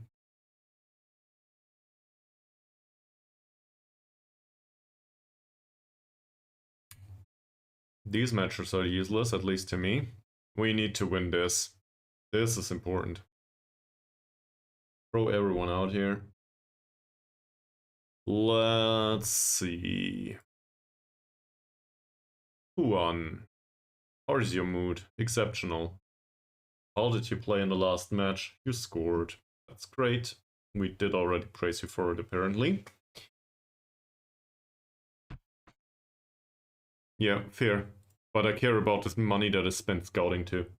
But we do have scouting now. We got back to it. Where is it? We have scouting coverage within our own league.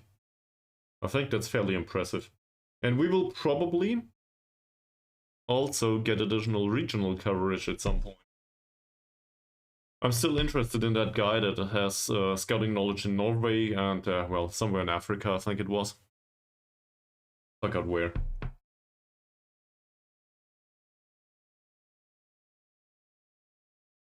Who was that, though? Oh, that player from...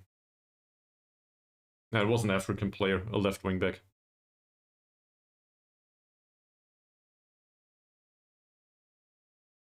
Maybe, yes. Maybe. Then again, I'm having fun. So, I don't know. What should I say?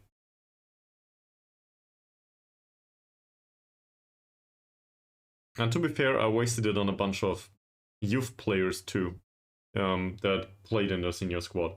And we got the results anyway, so...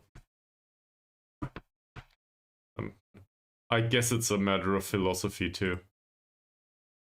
Not in, like, real philosophy, but in football philosophy. Are you willing to take the risk of signing youth players and, well, results might not go your way, but you still took the risk, and sometimes it pays off real big and sometimes it doesn't.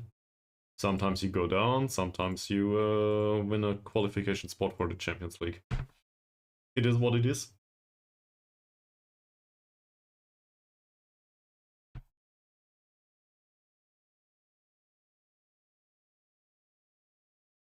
In some cases though, yeah, you have that right. Like, this discussion is entirely circular, so I agree with you. I really do. Basically, everything has cost of opportunity, and it's really hard to judge. But that's, I don't know. That's like saying the circle is round or something. It's just the way management works, at least here in Football Manager. You can always try to translate some expense to something else and expect that there's bigger payoff there. Not in terms of money, but in terms of value created. And well, it's always easy to say afterwards, well, I knew better. Hindsight's 2020 after all. Vandal Pika on a 7.65, that's not too bad. The rest of them though, meh. I'd rather not.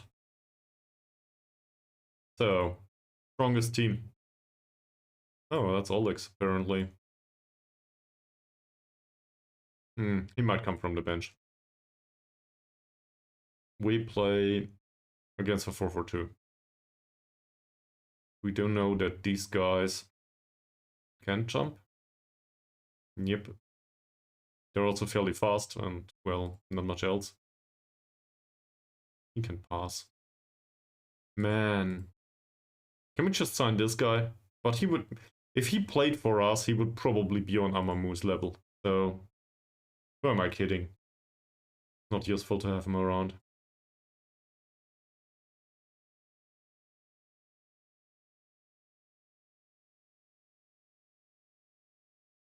There's a but.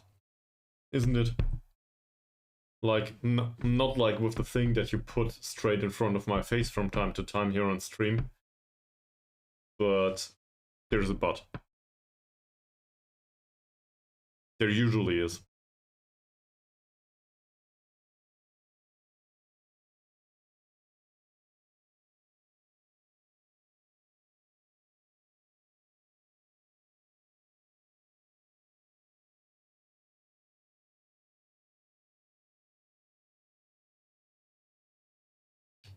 Do I really want to play Christopher here?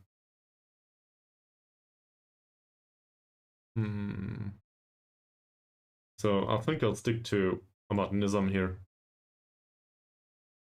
She doesn't enjoy big matches. No, but okay. Well, first of all, thank you, both of you. And second of all, I mean, I make mistakes. Just look at Van Lalpeka Guid. Or, well, I guess more Moody. Last installment of Football Manager. I go a little bit overboard with stuff sometimes.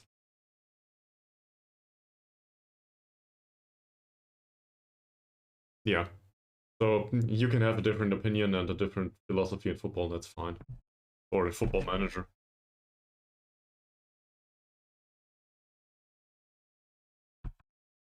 Yeah.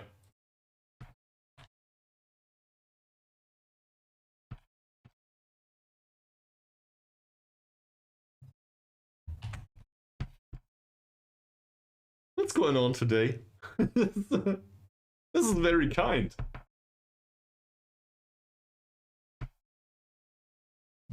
It's highly appreciated, really. Thank you very much, guys. I did not expect this, to be honest. I don't know if I deserve it, but thank you very much. Yeah, but Miss, I like scouting too. I just don't like the way it is implemented in Football Manager. I prefer clicking through this one by one and not sending my scouts out to bring me better results that might or might not fit with what I'm looking for. Because I tend to change the rules so much while scouting. I don't care about 3 points of heading sometimes. And I do not know beforehand what kind of attribute I could deal without. Who cares about 3 points of concentration if the rest is great? I'm obviously being a bit sarcastic, but and making fun of myself. But then again, that's my opinion. So I don't want to restrict my scouting to that. As a result, I think the scouting system in Football Manager sometimes doesn't really reflect on how I would deal with this stuff. But, you know, can't help it. It is what it is. He's still on the pitch. Do I want to play Harsey? Harsey trained better, didn't he? Yeah. Way better. How fast is this Mavi? Oh! Who are you? Okay. So, I'll say it's Harsey time. He's also in a good mood. Hopefully that helps. Strikers, Rosley and Mohd Rosman. Both of them have good off-the-ball movement. Both of them have good movement. That's it. Movement on and off the ball is great, and both are good finishers.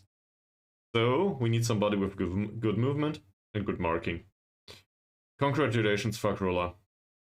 You seem to fit all of these descriptions, also low concentration, so this will go badly, maybe.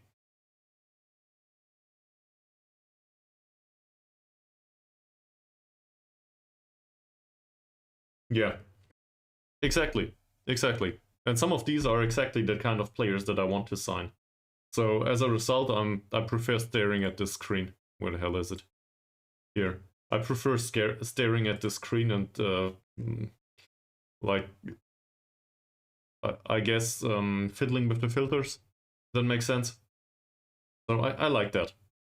But I think SI wanted to change this feature because it was annoying to most people. So they changed it for something else that's less yeah, it's not even repetitive.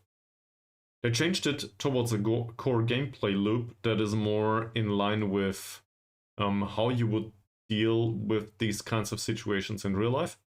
Giving it to a staff member and delegating the task. So in real life, I would do that.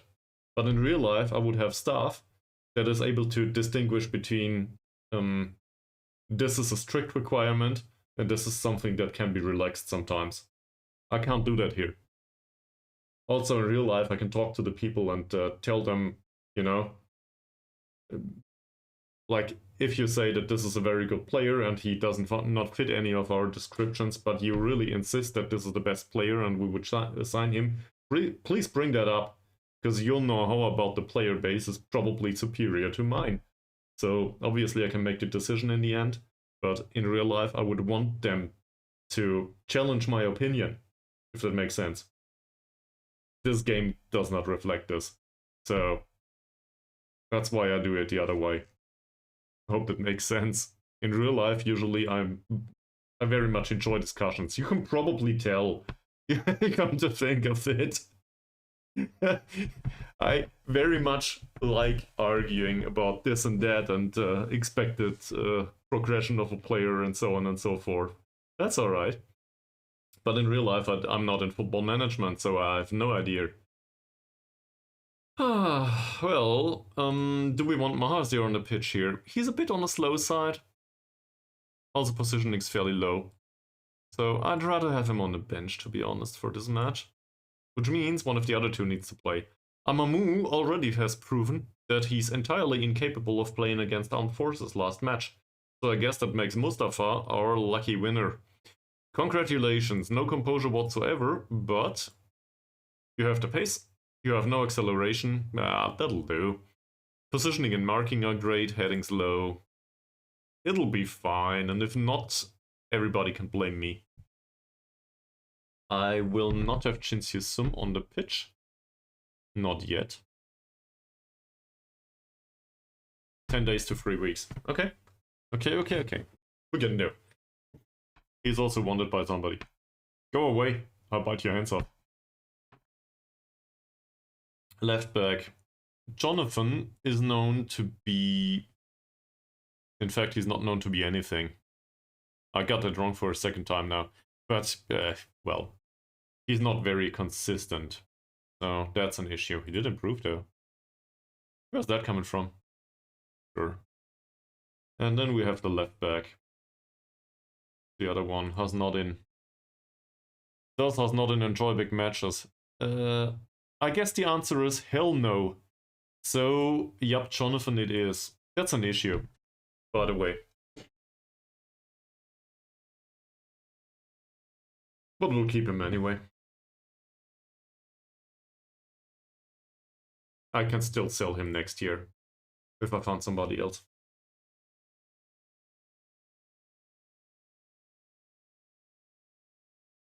Yeah. But I agree that, well, I would enjoy more possibilities for scouting. And it's not really... I don't think it comes across this installment of Football Manager or with this club in the league. I very much enjoy international scouting, multiculturally. How do I phrase this? If I play for a club in some small nation in the middle of Europe that has no limits for the player base, and where it's fairly cheap to go into the surrounding countries, I usually get scouts from all of the surrounding countries. I like that. So I like to have knowledge in all of these countries, but for youth intake as well as for signings. But usually a squad will never be full of Malaysian players for me. Usually it's all over the place. Because I don't care about nationality, I want them to be, yeah, you know, speak English. Like most people probably do. Footballers can learn English too. Not an issue. And if they don't, well, you know, we'll find somebody that can.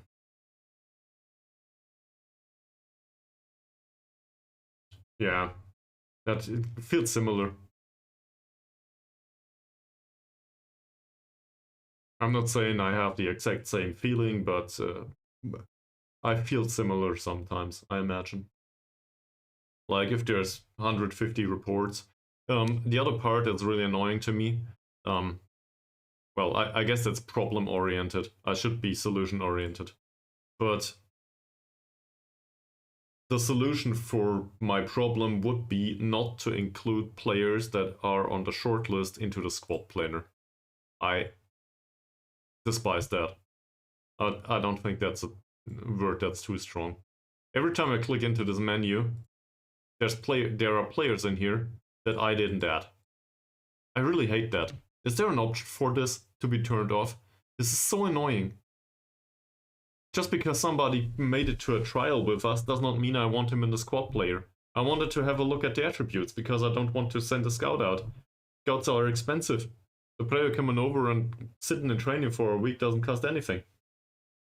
So obviously, as everybody recommends, you know, like every random streamer out there probably, trials. And then afterwards the squad plan is all jumbled up again. That would need to change for FM25. I doubt that they will do it though. Because, well, it's abuse of trials, what we do. But everybody does it that way.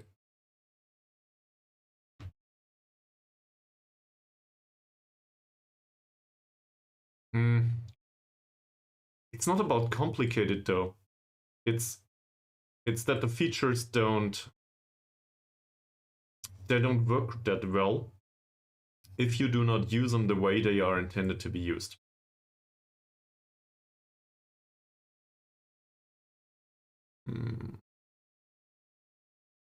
unnecessary clicking because some automation is there that you would not want to be there, and unnecessary clicking. How do I phrase this? The systems are not intelligent enough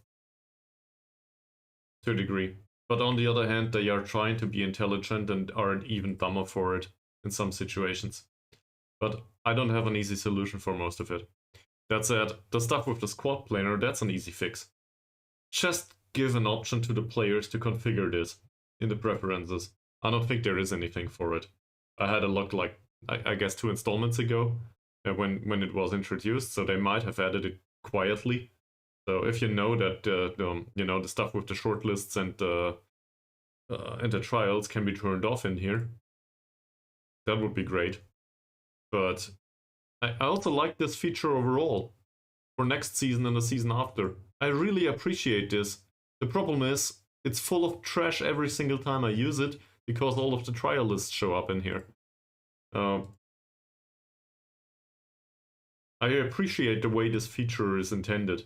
It just doesn't work the way I want it to. It would be great if that could be configured. Otherwise, I really appreciate it. And well, for the whole scouting stuff, I'm not sure if I have the solution, to be honest. Like, there's so many different playing styles for scouting. I can't say for everyone. Okay. So we have 2 central defenders that are moderately fast. We know that they can jump in defense. We know that he's exhausted, which is fantastic. Fairly tired. Not prone to injury though. What do we do with that? That's the one that can't pass a ball, sadly. Okay. Does knock the ball past the opponent though. Still interesting. He can pass the ball.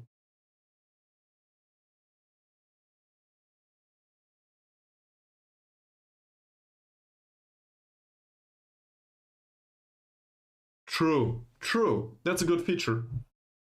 You should write a post in the SI community. That's a very good feature request. Then again, probably people already figured that out. And the configurability for on a per shortlist basis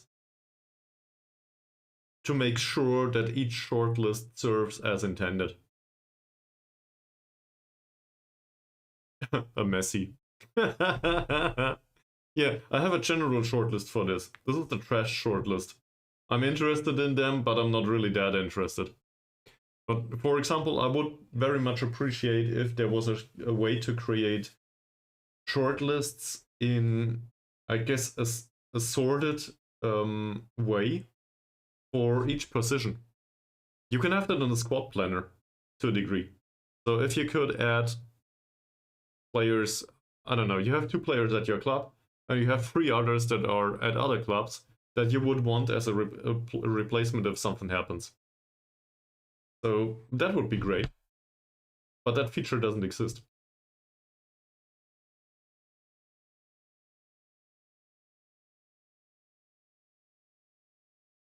I think you can turn that on and off. Yeah. You can turn that on and off. It was really annoying most of the time there. So he runs with the ball through center. Bravery is low, strength is low, dribbling is a 9. I think I want to take hard tackles here. I do not have another choice to stop this guy. I don't like it, but we will need to do it like this. This one, to be honest, it's similar. Also tackling of our central defenders. It's an 8. It's a 9. Well, Mazir's on the bench, I guess. Hopefully no penalties. But last time we didn't, and the result is known. Passing is very low. He's left-footed on the left, so show him to the inside should be a no-brainer. First touch is fairly low too. Closing him down is probably also useful. Bravery, dribbling, strength is not impressive. Hard tackle seem a bit overboard though. Then again, we do him on den too.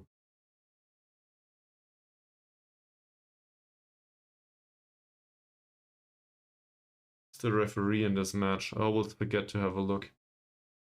It's somewhere. I'll take that off too. I'm just hoping for something better. Sorry, first touch is fairly good. Dribbling, bravery, and strength are very low though. But this is a case of a hard tackle, if any. Passing's 8, vision 7. No specific instructions. Najarudin, passing's 8, vision 7. Same, no specific instructions. Dribbling, bravery, and strength are absurdly low though. No issues with first touch and composure. That's worse. But not worth mentioning just yet. This one. Crossing's an 8. Passing's a 6. Show him to the inside. Which implies that he plays passes. Composure's 1, 2, 4. First touch is okay-ish. Much rather close him down than not.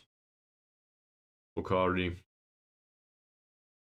Left-footed only, knocks the ball past the opponent, so please show him to the right immediately. So now he cuts inside. Plays a pass with 5 points of passing. First touch seems tolerable. Composure's a 5. I think we'd close him down, same as on the other wing. And I don't know about this guy. He's new. Goalkeeper, communication skill seems fairly low. Throwing's low. Doesn't really matter. Composure's low. Can't do much about that. I mean, I guess we want to face him in one-on-ones. His one-on-one skill is a 9 though. Positioning is very high.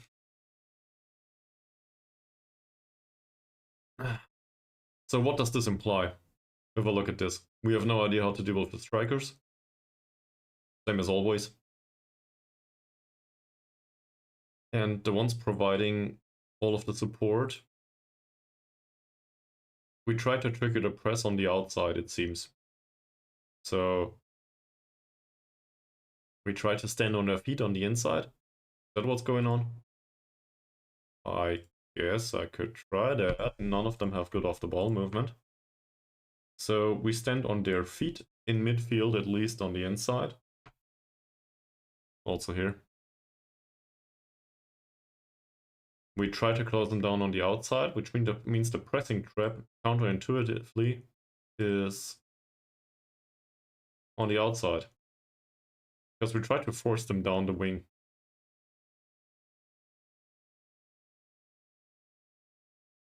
Okay.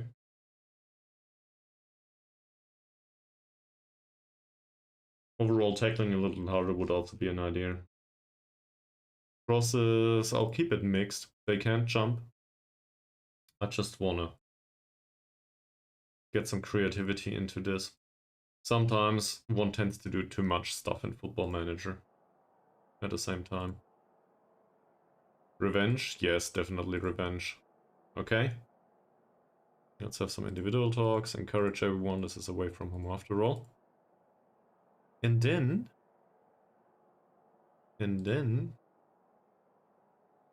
we'll have a short break. See you on the other side for a meaningful match.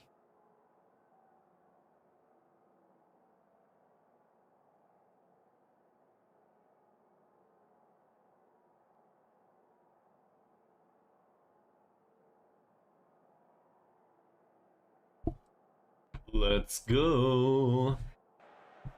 An away match in whatever they call a stadium around these parts in Kuala Lumpur. Facing armed forces. So we need 1 goal minimum to make it to the penalties. And also no goals conceded. I would prefer more goals, obviously. This is an important match. We are expected to make it to the quarterfinals. This is the first round. We can't be knocked out here.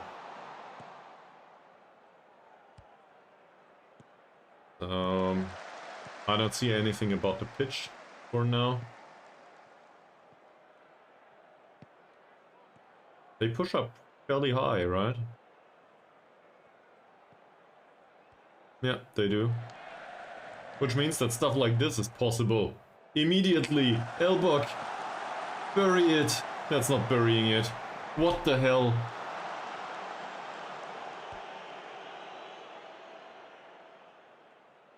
Yes, it wasn't a chance, but it could have been the best chance of the match. Immediately in the first second. Well headed away. Peru. Nice. Elbug. Short possession pass, of course.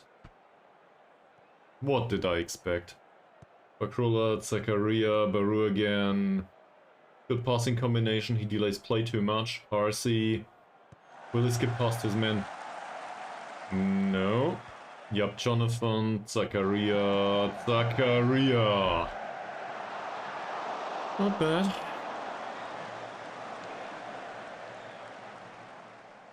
One. That will not end up anywhere. Or will it? Now it's offside, isn't it? Of course. Let's encourage the team. So far, performance has been okay-ish. Could be better.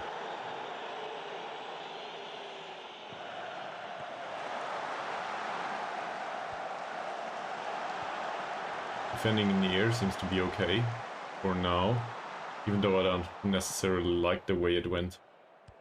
RC all the way down the left though. That seems reasonably well done so far. RC, Juan Servant, Zakaria, and no opportunity to play here. We could play a little bit wider though. This seems fairly narrow. Is it just me? This is fairly narrow, isn't it?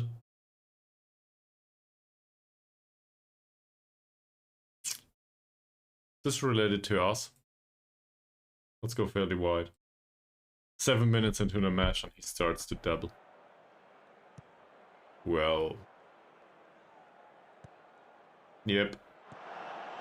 That's an issue.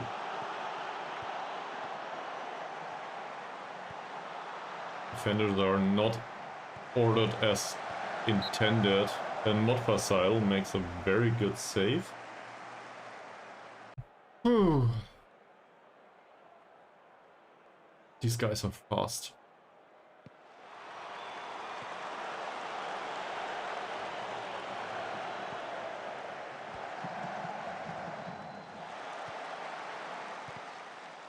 Good save.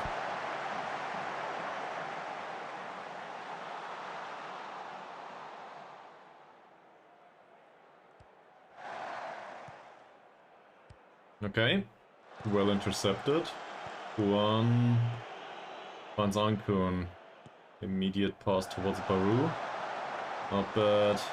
That's headed away. At least we get a corner. Not sure if a low cross would have worked better.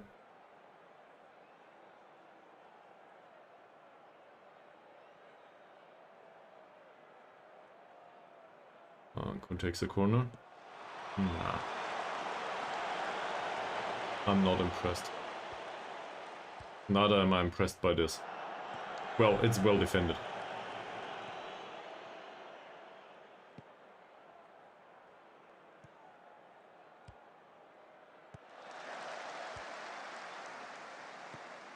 Okay. Nice. Very good combination. Another long shot by Zakaria. I don't know why he's the one to take long shots. We specifically told him not to, didn't we? Yeah, definitely.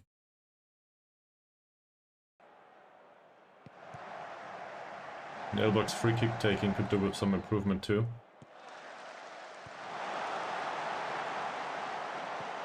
That's alright. That would have hit the target this time. Was a good chance. So we have the majority of the chances, but All of them are of very low quality so far. One that goes past everyone more or less.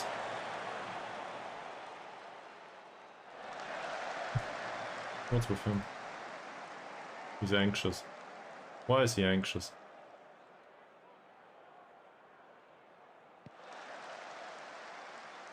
Okay.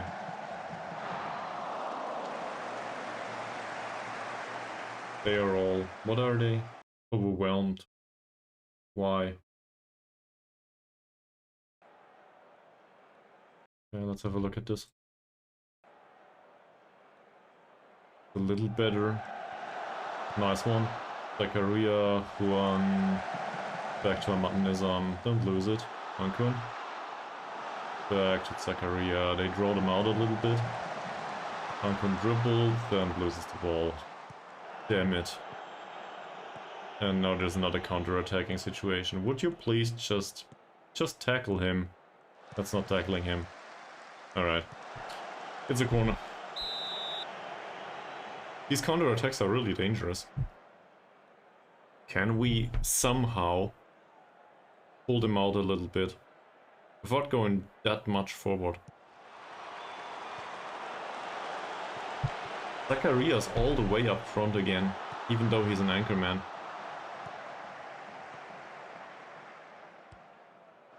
How does one deal with that? How do I tell the players to step up less? Bukhari. Who's Bukhari? Ahmad's exhausted. Who is Bukhari? This guy. That would imply all the way down their left and our right. So we'll do that. Let's go down the right.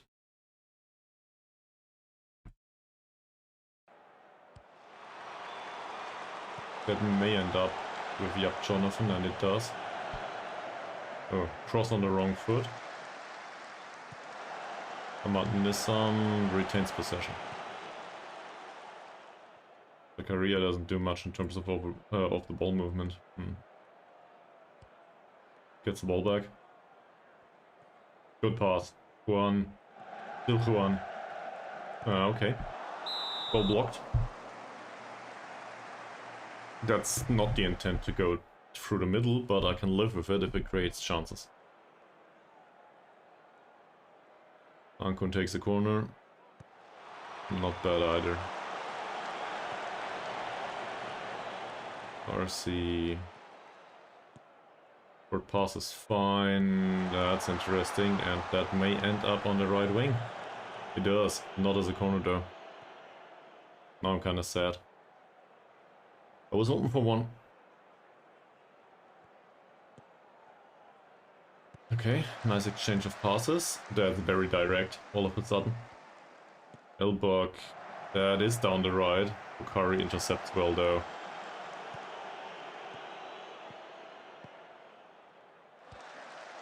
You think so?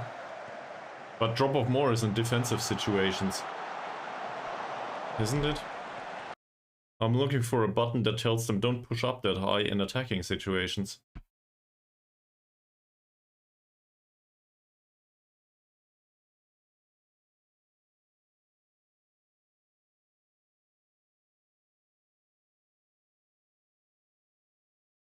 I guess I'm looking for the defensive line setup, but it is standard.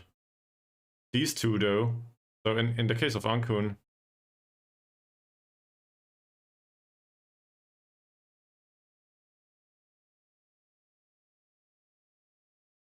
do you think about in general or in this match? In general, I think his passing and vision are fairly low. That's an issue. For now. Just to create something. Yeah. So that would be the natural combination. I don't think he has any idea how to play that. But we can try it. Like, this is one of my favorite roles, by the way. I don't know if you knew. That's probably fairly likely to be obvious, come to think of it, given that I like Shadow Strikers. So deep lying forward is something that I really like. Yeah, true. But in this case, he holds up. Well, as a pressing forward, he holds up the ball, and I don't think he takes fewer risks in passing, so he doesn't create much, which is an issue. On the other hand, it might help with retaining possession. So we are sacrificing some retention of possession, I guess, and instead try to create some penetration. I lost my own phrasing for a second, sorry. Triggering a press here, I will leave that as it is. Tackle harder, didn't do much so far. Yeah, I agree with that. I thought something similar. In fact, he spread the ball wide in some of these areas, in some of these situations, when he could have played a penetrating pass. But the ball wide was intercepted then. Because, well, he's not a good passer right away. So, I mean, I guess then go all the way with the risky option, please. I will stick to play down the right. So, dribbling less or more. Dribbling's an 8. Composure's a 9.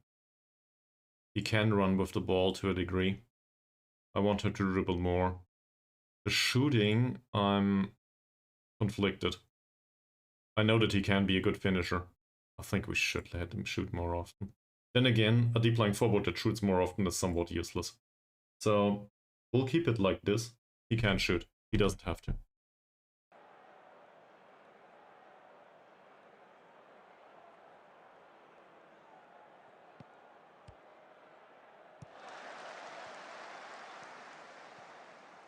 Nice pass.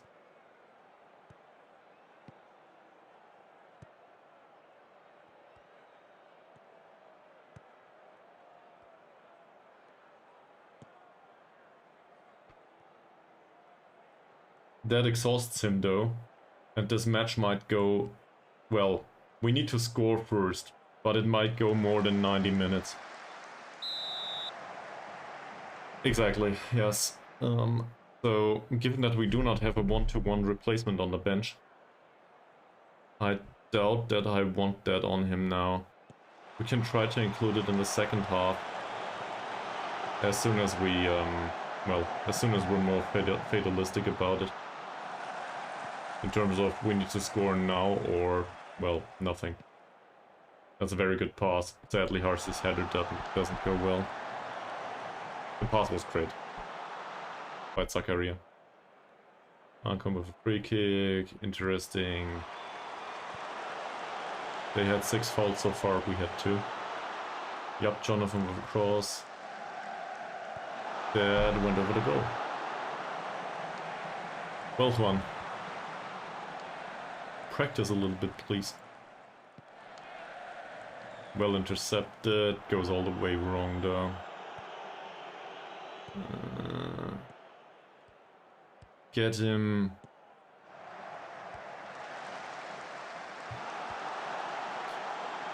Defensively, so far, we do not impress, really. But most of the expected goals was one chance. That was a big one, though, after a counter-attack. Wow. Bicycle kick, if I saw that correctly, and that should be offside. Ways offside.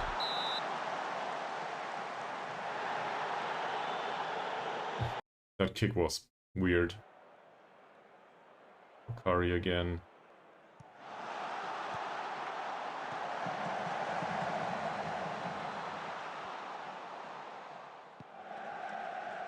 Well done. Nothing comes of it. That's another corner. I don't think the going down the right helps us much. I didn't see a single chance so far.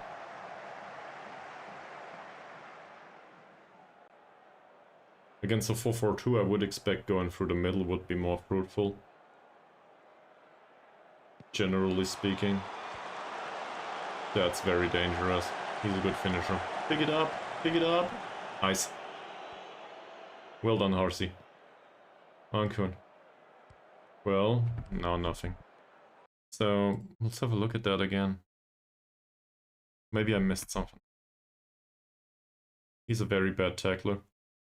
He's not good either. He's a 13.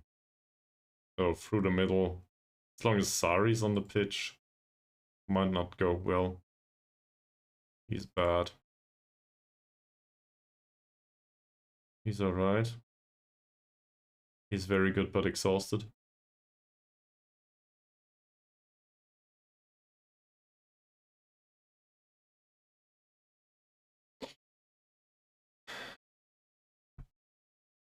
In general, I think we can create a lot of chances against them. The problem is the long balls that we will face. They might score again on the counter-attack. Same as last time.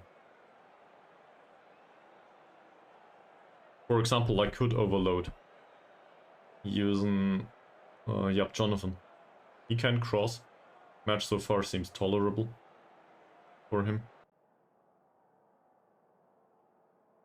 That's not good enough. He's furious. Okay.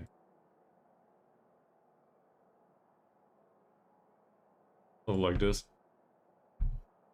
And I will tell a few players that they need to do better. 6.7 and below, maybe. So, half of the squad. Right. The rest of you, you can make the difference. You are the difference makers.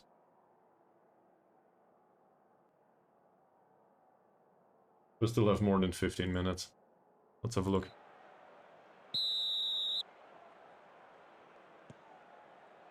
I was really hoping that we could force a second yellow card, but that doesn't happen for now. RC through the middle. Okay, what was that?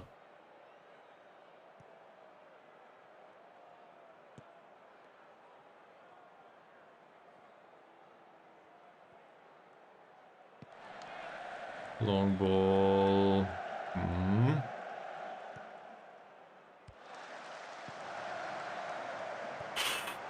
Good save from Mohd Faizal. That was dangerous. It was a good shot. They are so fast going through the middle.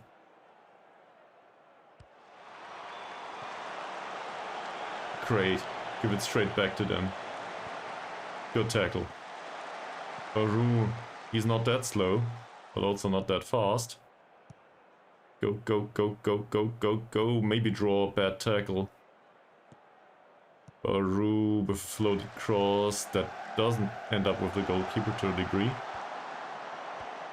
Alright. Najarudin. Does he get a yellow? Currently not.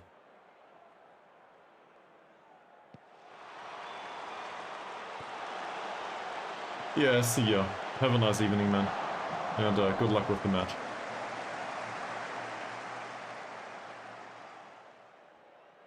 Nice one. Well intercepted. RC... One. Pass is okay. Baru, Ahmad Nizam inside, okay. Baru again. Back to Ahmad Nizam. Zakaria. Oh.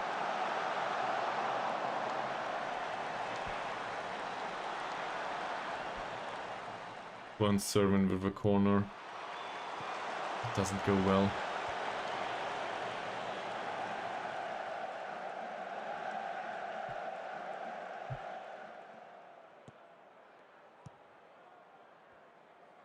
That's just a bad pass. Alright. Defensive performance seems better. Elbug. Good pass. Harsi. Over the goal. We're starting to create even though it's very late. I'll encourage. We're away from home. Sari has his name taken. That's another midfielder. Okay. Not exhausted just yet. They did sub somebody. I'm out for ID. What? Yeah, I was confused for a second. ID is fresh. He's also not a good jumper at all. Very fast. Not a good passer at all. Okay. No tight marking, he can have the ball. We can try to press him. He seems to have issues. But in fact, with everything. That includes the ball. Strength is fairly low, jumping reach is fairly low, bravery and dribbling are fairly low. Let's try this. There might be a chance. Do I want to make substitutions? This game will end in 25 minutes if we don't score. So, we need to increase the pressure. Somehow. Parsi didn't play well. He tried. That's about it. We'll bring on Christopher. Keep him on support. Put him on attack. Push up a little bit higher.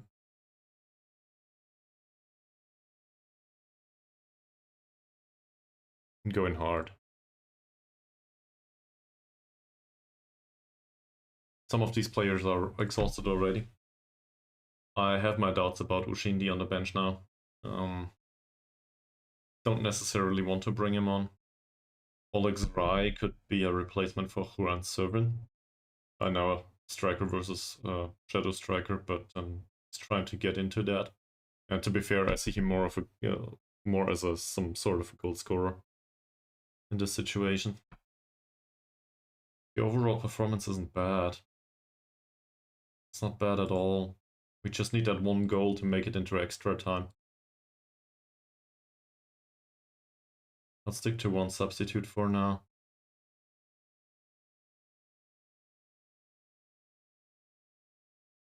And we did change tactics a little bit. Hopefully that helps.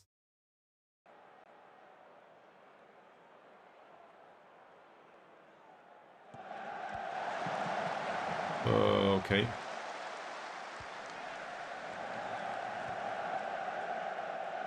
Still alright. Yep, Jonathan finds Juan. We lose the ball, gain it back. Christopher. Back to Yap Jonathan. Not bad. That doesn't end up with Baru. I forgot the overlap on the left. Obviously we're looking for the overlap now.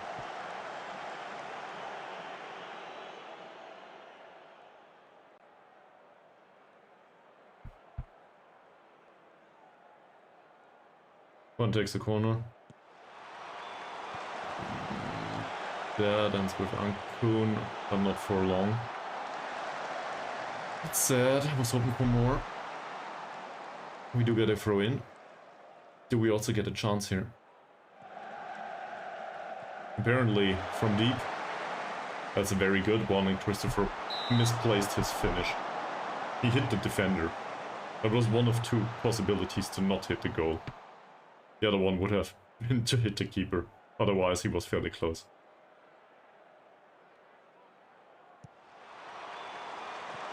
Second attempt by Christopher. Ankun. We always have issues with that. Yeah, get him. Just get him. That's alright. Way better to have fouled. Now well, I would probably demand more now.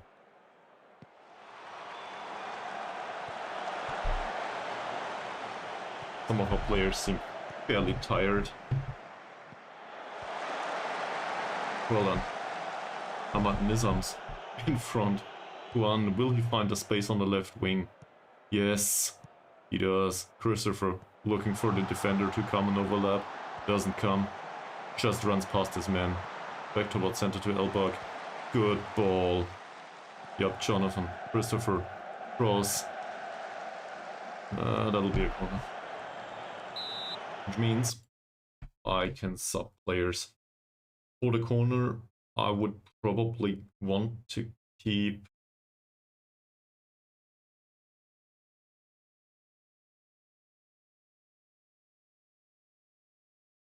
I want to keep Juan Servin on the pitch. He's a good corner taker. Elbug as a deep lying forward did not create much either. Can we force them into making mistakes? Well, the defense is not that exhausted yet. But we are in minute 70 now. I think it's time. Usually I don't like that, in particular not about against counter-attacking teams, but we need to get there. We need to press them. We need to force the issue. So I said I want Juan on the bench. Yeah, on the pitch for now. I think I'll stick to that. Zakaria is also a very capable player and he's focused. I'd rather have Juan off at some point. I will stick to the tactical change for a second. Have the corner taker on the pitch. Try to get the result that way. But I will probably sub off Juan afterwards. He had 70 minutes. Not bad. Not bad. It goes outside, on the side there.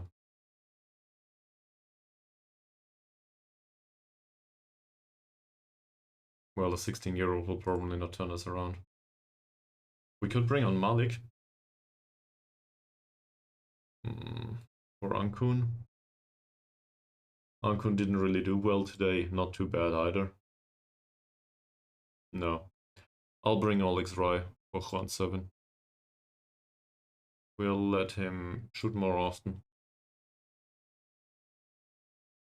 And I think that's it. Probably cross less often, given that he has no idea how to do that, does he? Ah, it's a 4. Dribble more? Yeah, that's okay. More passing risks? Well, that's just due to the rule. But I'll keep him here. Maybe that will help.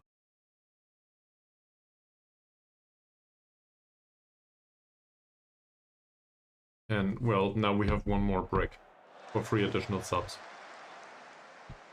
Because I couldn't agree with myself to sub off Zakaria and or Ankun, which would be entirely appropriate.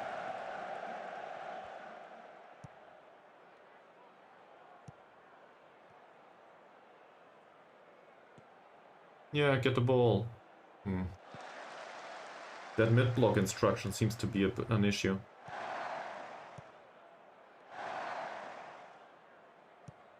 That's also an issue. A big one. What a save. Okay. So there's 2 ways to go about this. And I think the appropriate one in this situation is to be a little bit more positive and try to force the issue.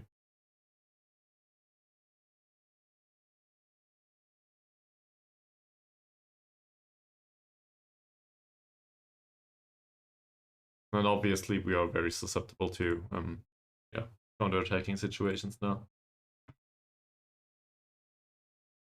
Also, Ankun's tired, Zakaria's tired. It doesn't help us much if we don't make it to the second, to extra time. So we'll bring on 2 fresh players. If we concede, we're done. And we have 1 more substitute. There will not be a 4th stoppage.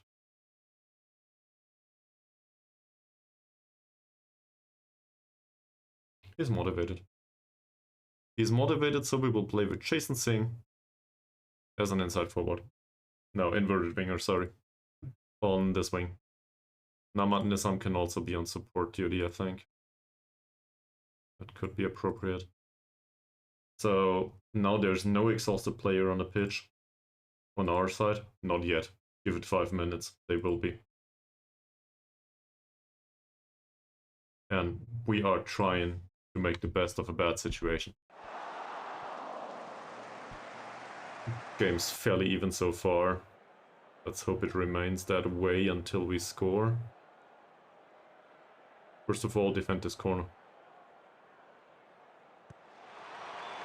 That is tolerable.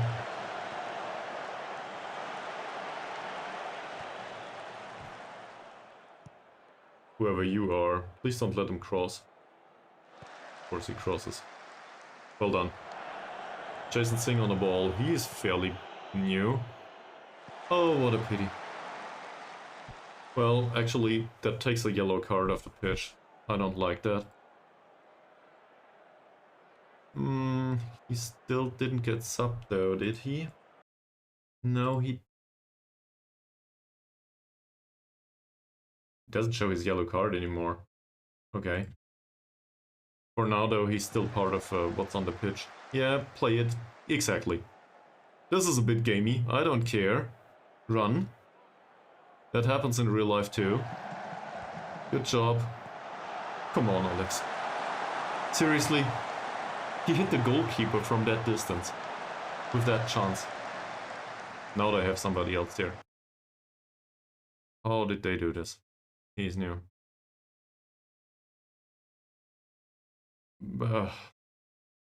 Not horrible. He's a central defender though. So doesn't necessarily need to be marked. That's all I can think of right now. Singh cuts inside, nice floated cross. Christopher challenges the keeper. Doesn't work.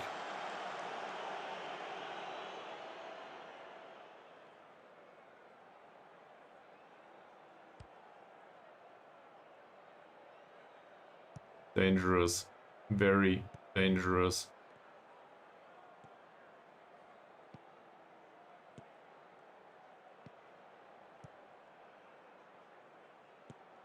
Same. Deflects of a defender.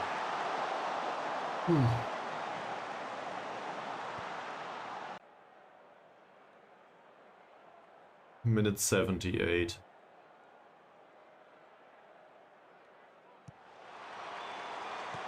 If not for Mohd Faizal, we would have lost that match.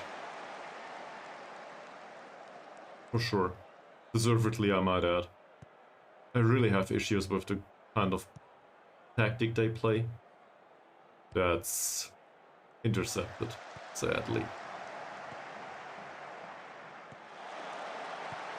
Close him down. He doesn't. Well, I guess that counts as well defended. Now we just need that one penetrating pass or a red card. But that probably wasn't even yellow. Abdul Malik. Sari follows Ahmad Nizam. Still does. Well done. Abdul Malik. Singh. That's a little bit inside. Didn't help though. Are we still playing wide? Yeah, we do.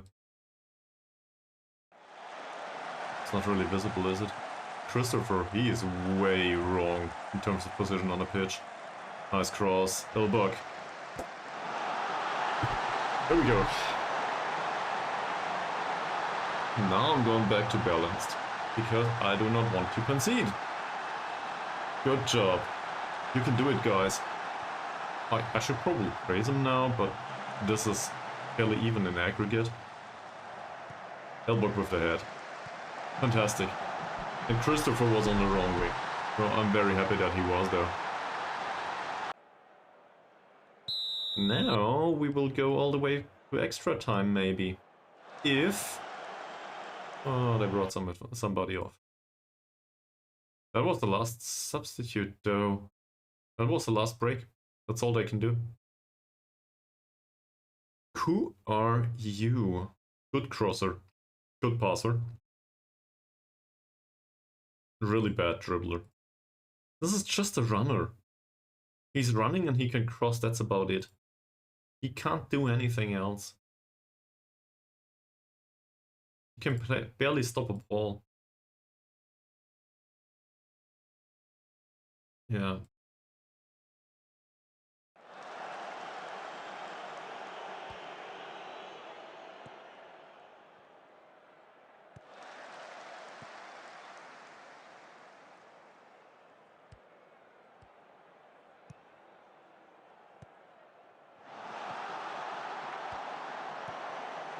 Well done, Singh. Elbug doesn't win the heading duel here. Najarudin intercepted. Nice. Good job. Good job. He He's uninterested after the feedback. What did I do wrong? Motivated by the feedback. Struggling to meet the pace. Motivated wants to make a difference. Most of them seem to be motivated, focused or something. That's just Fakrullah. Nice long ball.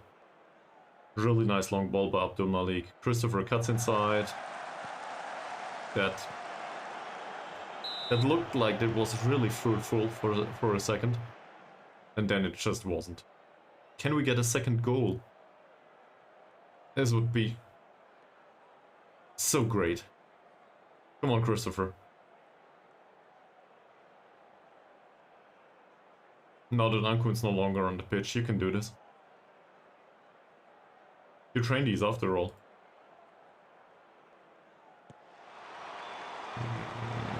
Speaking of training, what the hell are you doing?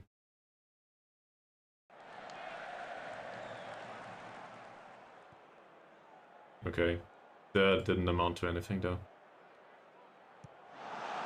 Another cross went by the keeper.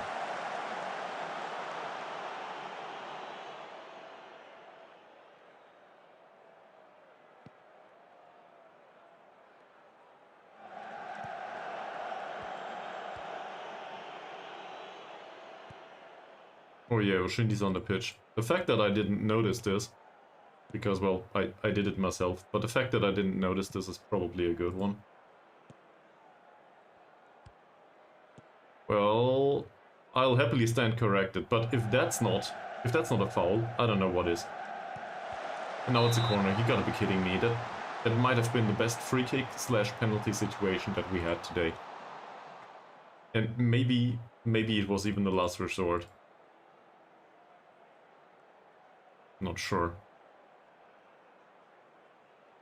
For me, that could have been, well, either a penalty or a red card.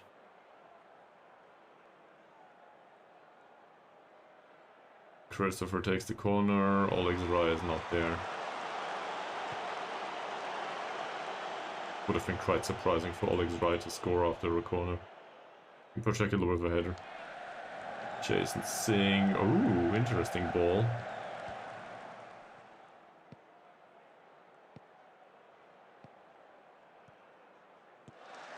That's well combined so far. Oh, Olegs. Missed the tackle. That's dangerous. Is it offside? Yes. Nice. I will demand more. We're away from home. That will not... it works for some of them, with the exception of Fakrullah, obviously, as well. It's just who he is. Rye won the header. For whatever reason. He's not that tall. Yeah. Good. Good. Jason Singh. That was he... Well, he's best at it. Right! Woo! 3 minutes left. Will it go to extra time? It will go to extra time. I need a short break. BRB.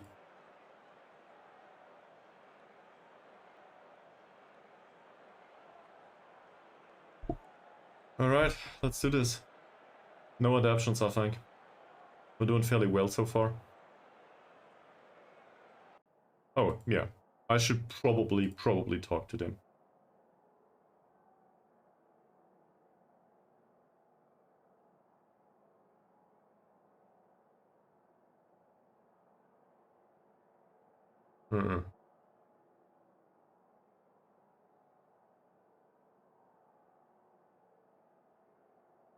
Performances overall have been decent. In particular those that are still on the pitch.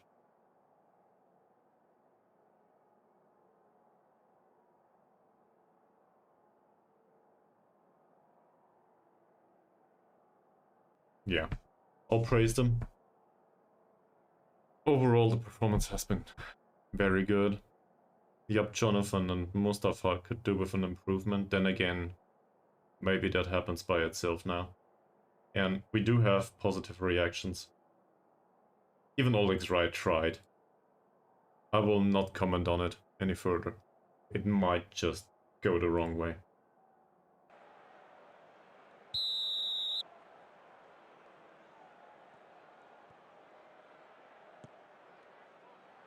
Nizam seems very tired now.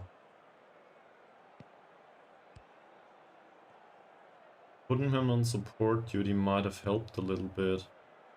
Elbug, good pass. Singh goes down the right, just like a winger would. Nice one. That's well defended. For now. Ooh. Ooh. Ooh. What a misplaced pass. Luckily that was into the back. The pass was played into the back. I should probably phrase it in a proper way. That would have been a way to start extra time. Lucky that it didn't happen. Demand more again. It worked well last time. And it does not seem to today. Long floated cross. Elbug. That could have been better. Well, the chances are there. Even though rarely. Get it, yes. Olegs Raj on the ball, don't lose it, that's okay. Mustafa Ushindi. Elbug on the ball now, Raj. Will he take the shot? And neither Mace nor Chernalot are here. Olegs Raj with a wonderful goal that might just see us through. And it was a long shot at that. He is so bad at long shots. He's a wonderful finisher, but so bad at long shots. In shadow striker position. And he has no idea how to play that. Long shots is free. By the way. We will start the praising now. Now they have an issue. They need to score. And well, they are known for a lot of stuff, but not for creating chances if nobody else wants to. Nizam gets a yellow card. He's off it, man. We could also try to go... Yes, please. We could also try to do a more of a defensive setup and try to waste time. And I think I will keep the rest. Great. Really great. I will go defensive, keep the rest as it is. But in possession, I want us to waste time as much as possible. So, still press them, still very high. But for 15 minutes, play the ball around. We don't necessarily... Well, obviously I want a second goal. Well, a third goal. Obviously I could use a third goal. That would set the match. Well, beyond doubt, more or less. But we can deal with not having it, as long as we don't concede. Which seems to be an issue sometimes. Christopher, yep, Jonathan... Elbug? Not Elbug. I was hoping for it.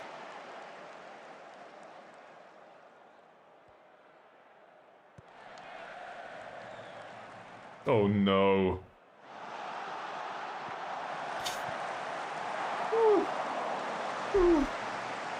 Who the hell is Ebola?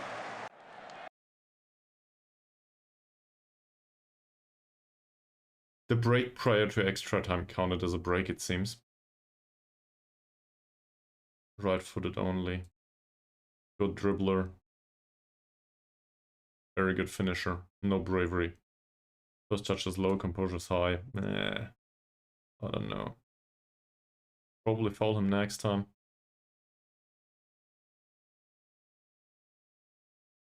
Who else? Mohd Faizal Roslan? Very good first touch. Passer is, well, passing is not that impressive. Crossing isn't either. I mean, I guess it's tolerable. Showing him to the inside would be somewhat dangerous now. I'll keep it as it is, but he's a bad dribbler, has bad bravery. That we can do.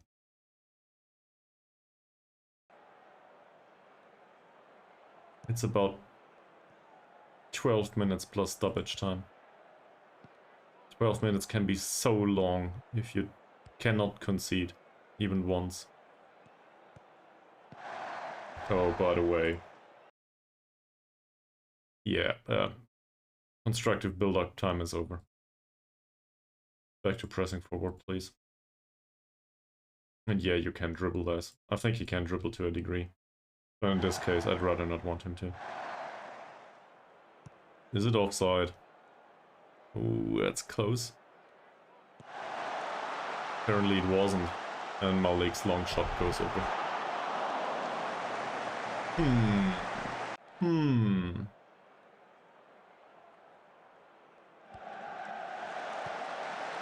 Ahmad Nizam, well done. He won't get there.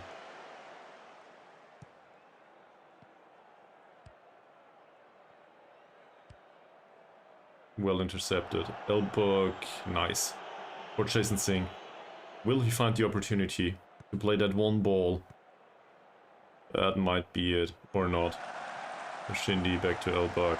Give it back to Ushindi, he loses the ball. Oh, come on. Elbug, just play it somewhere.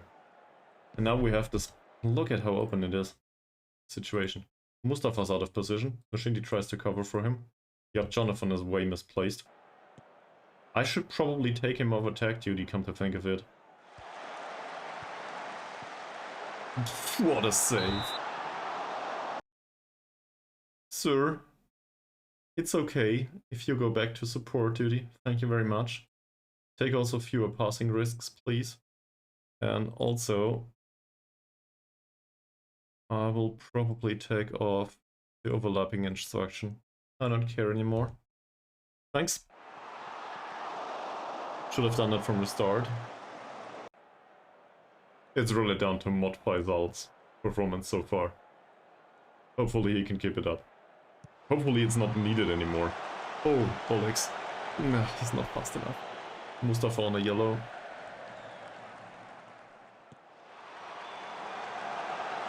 It's a penalty, yeah.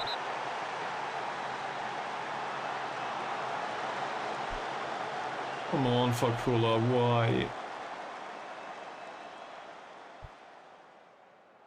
Can you save it? This game has all I did not want to have.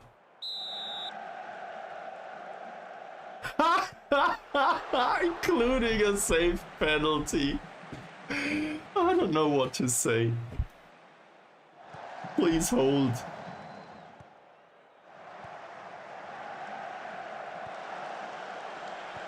Well done. A few times now.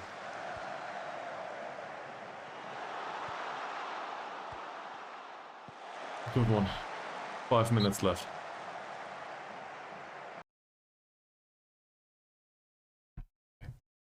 The other formation doesn't work anymore, we're exhausted. So, we'll do this. And I will switch these two. So, Christopher has no idea what to do there either. I'll switch them, in hopes that it works.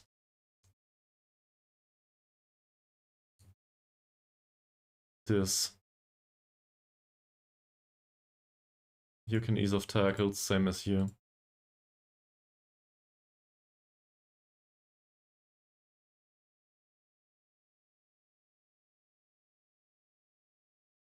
This is all is good.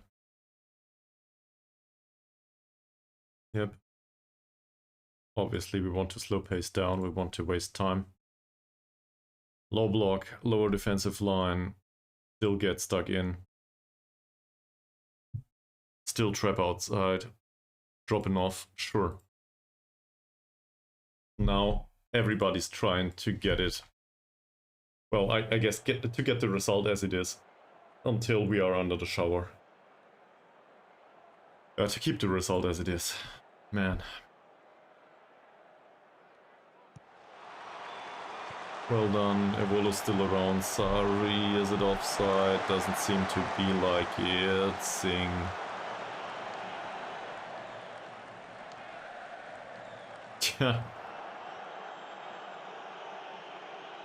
Please don't push up that high. Well, I guess in this situation it's alright. But please don't overdo it. Not bad. Oh, Mohd Faizal. If not for the goalkeeper, I don't know what to say.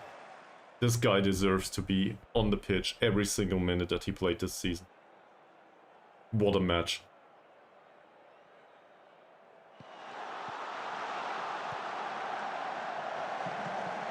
Not a second penalty. Nice. Just retain the ball. It's 1 minute only. Just retain it. Get a foul maybe. He doesn't get a foul. Damn it. Nice one. For a second at least. That's not offside. That's another corner. 30 seconds. Last praise of the match. Please, please, please hold.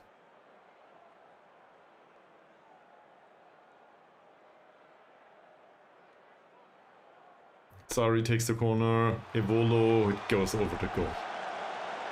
That should be it. That should be it. What a match. Did we deserve to win this? No. Did we win it? Yes. I've had enough for today. Great. Wonderful job. So, we made it all the way to the quarterfinals after all. Fantastic. That's it for today. Thanks for watching. See you next time. Bye.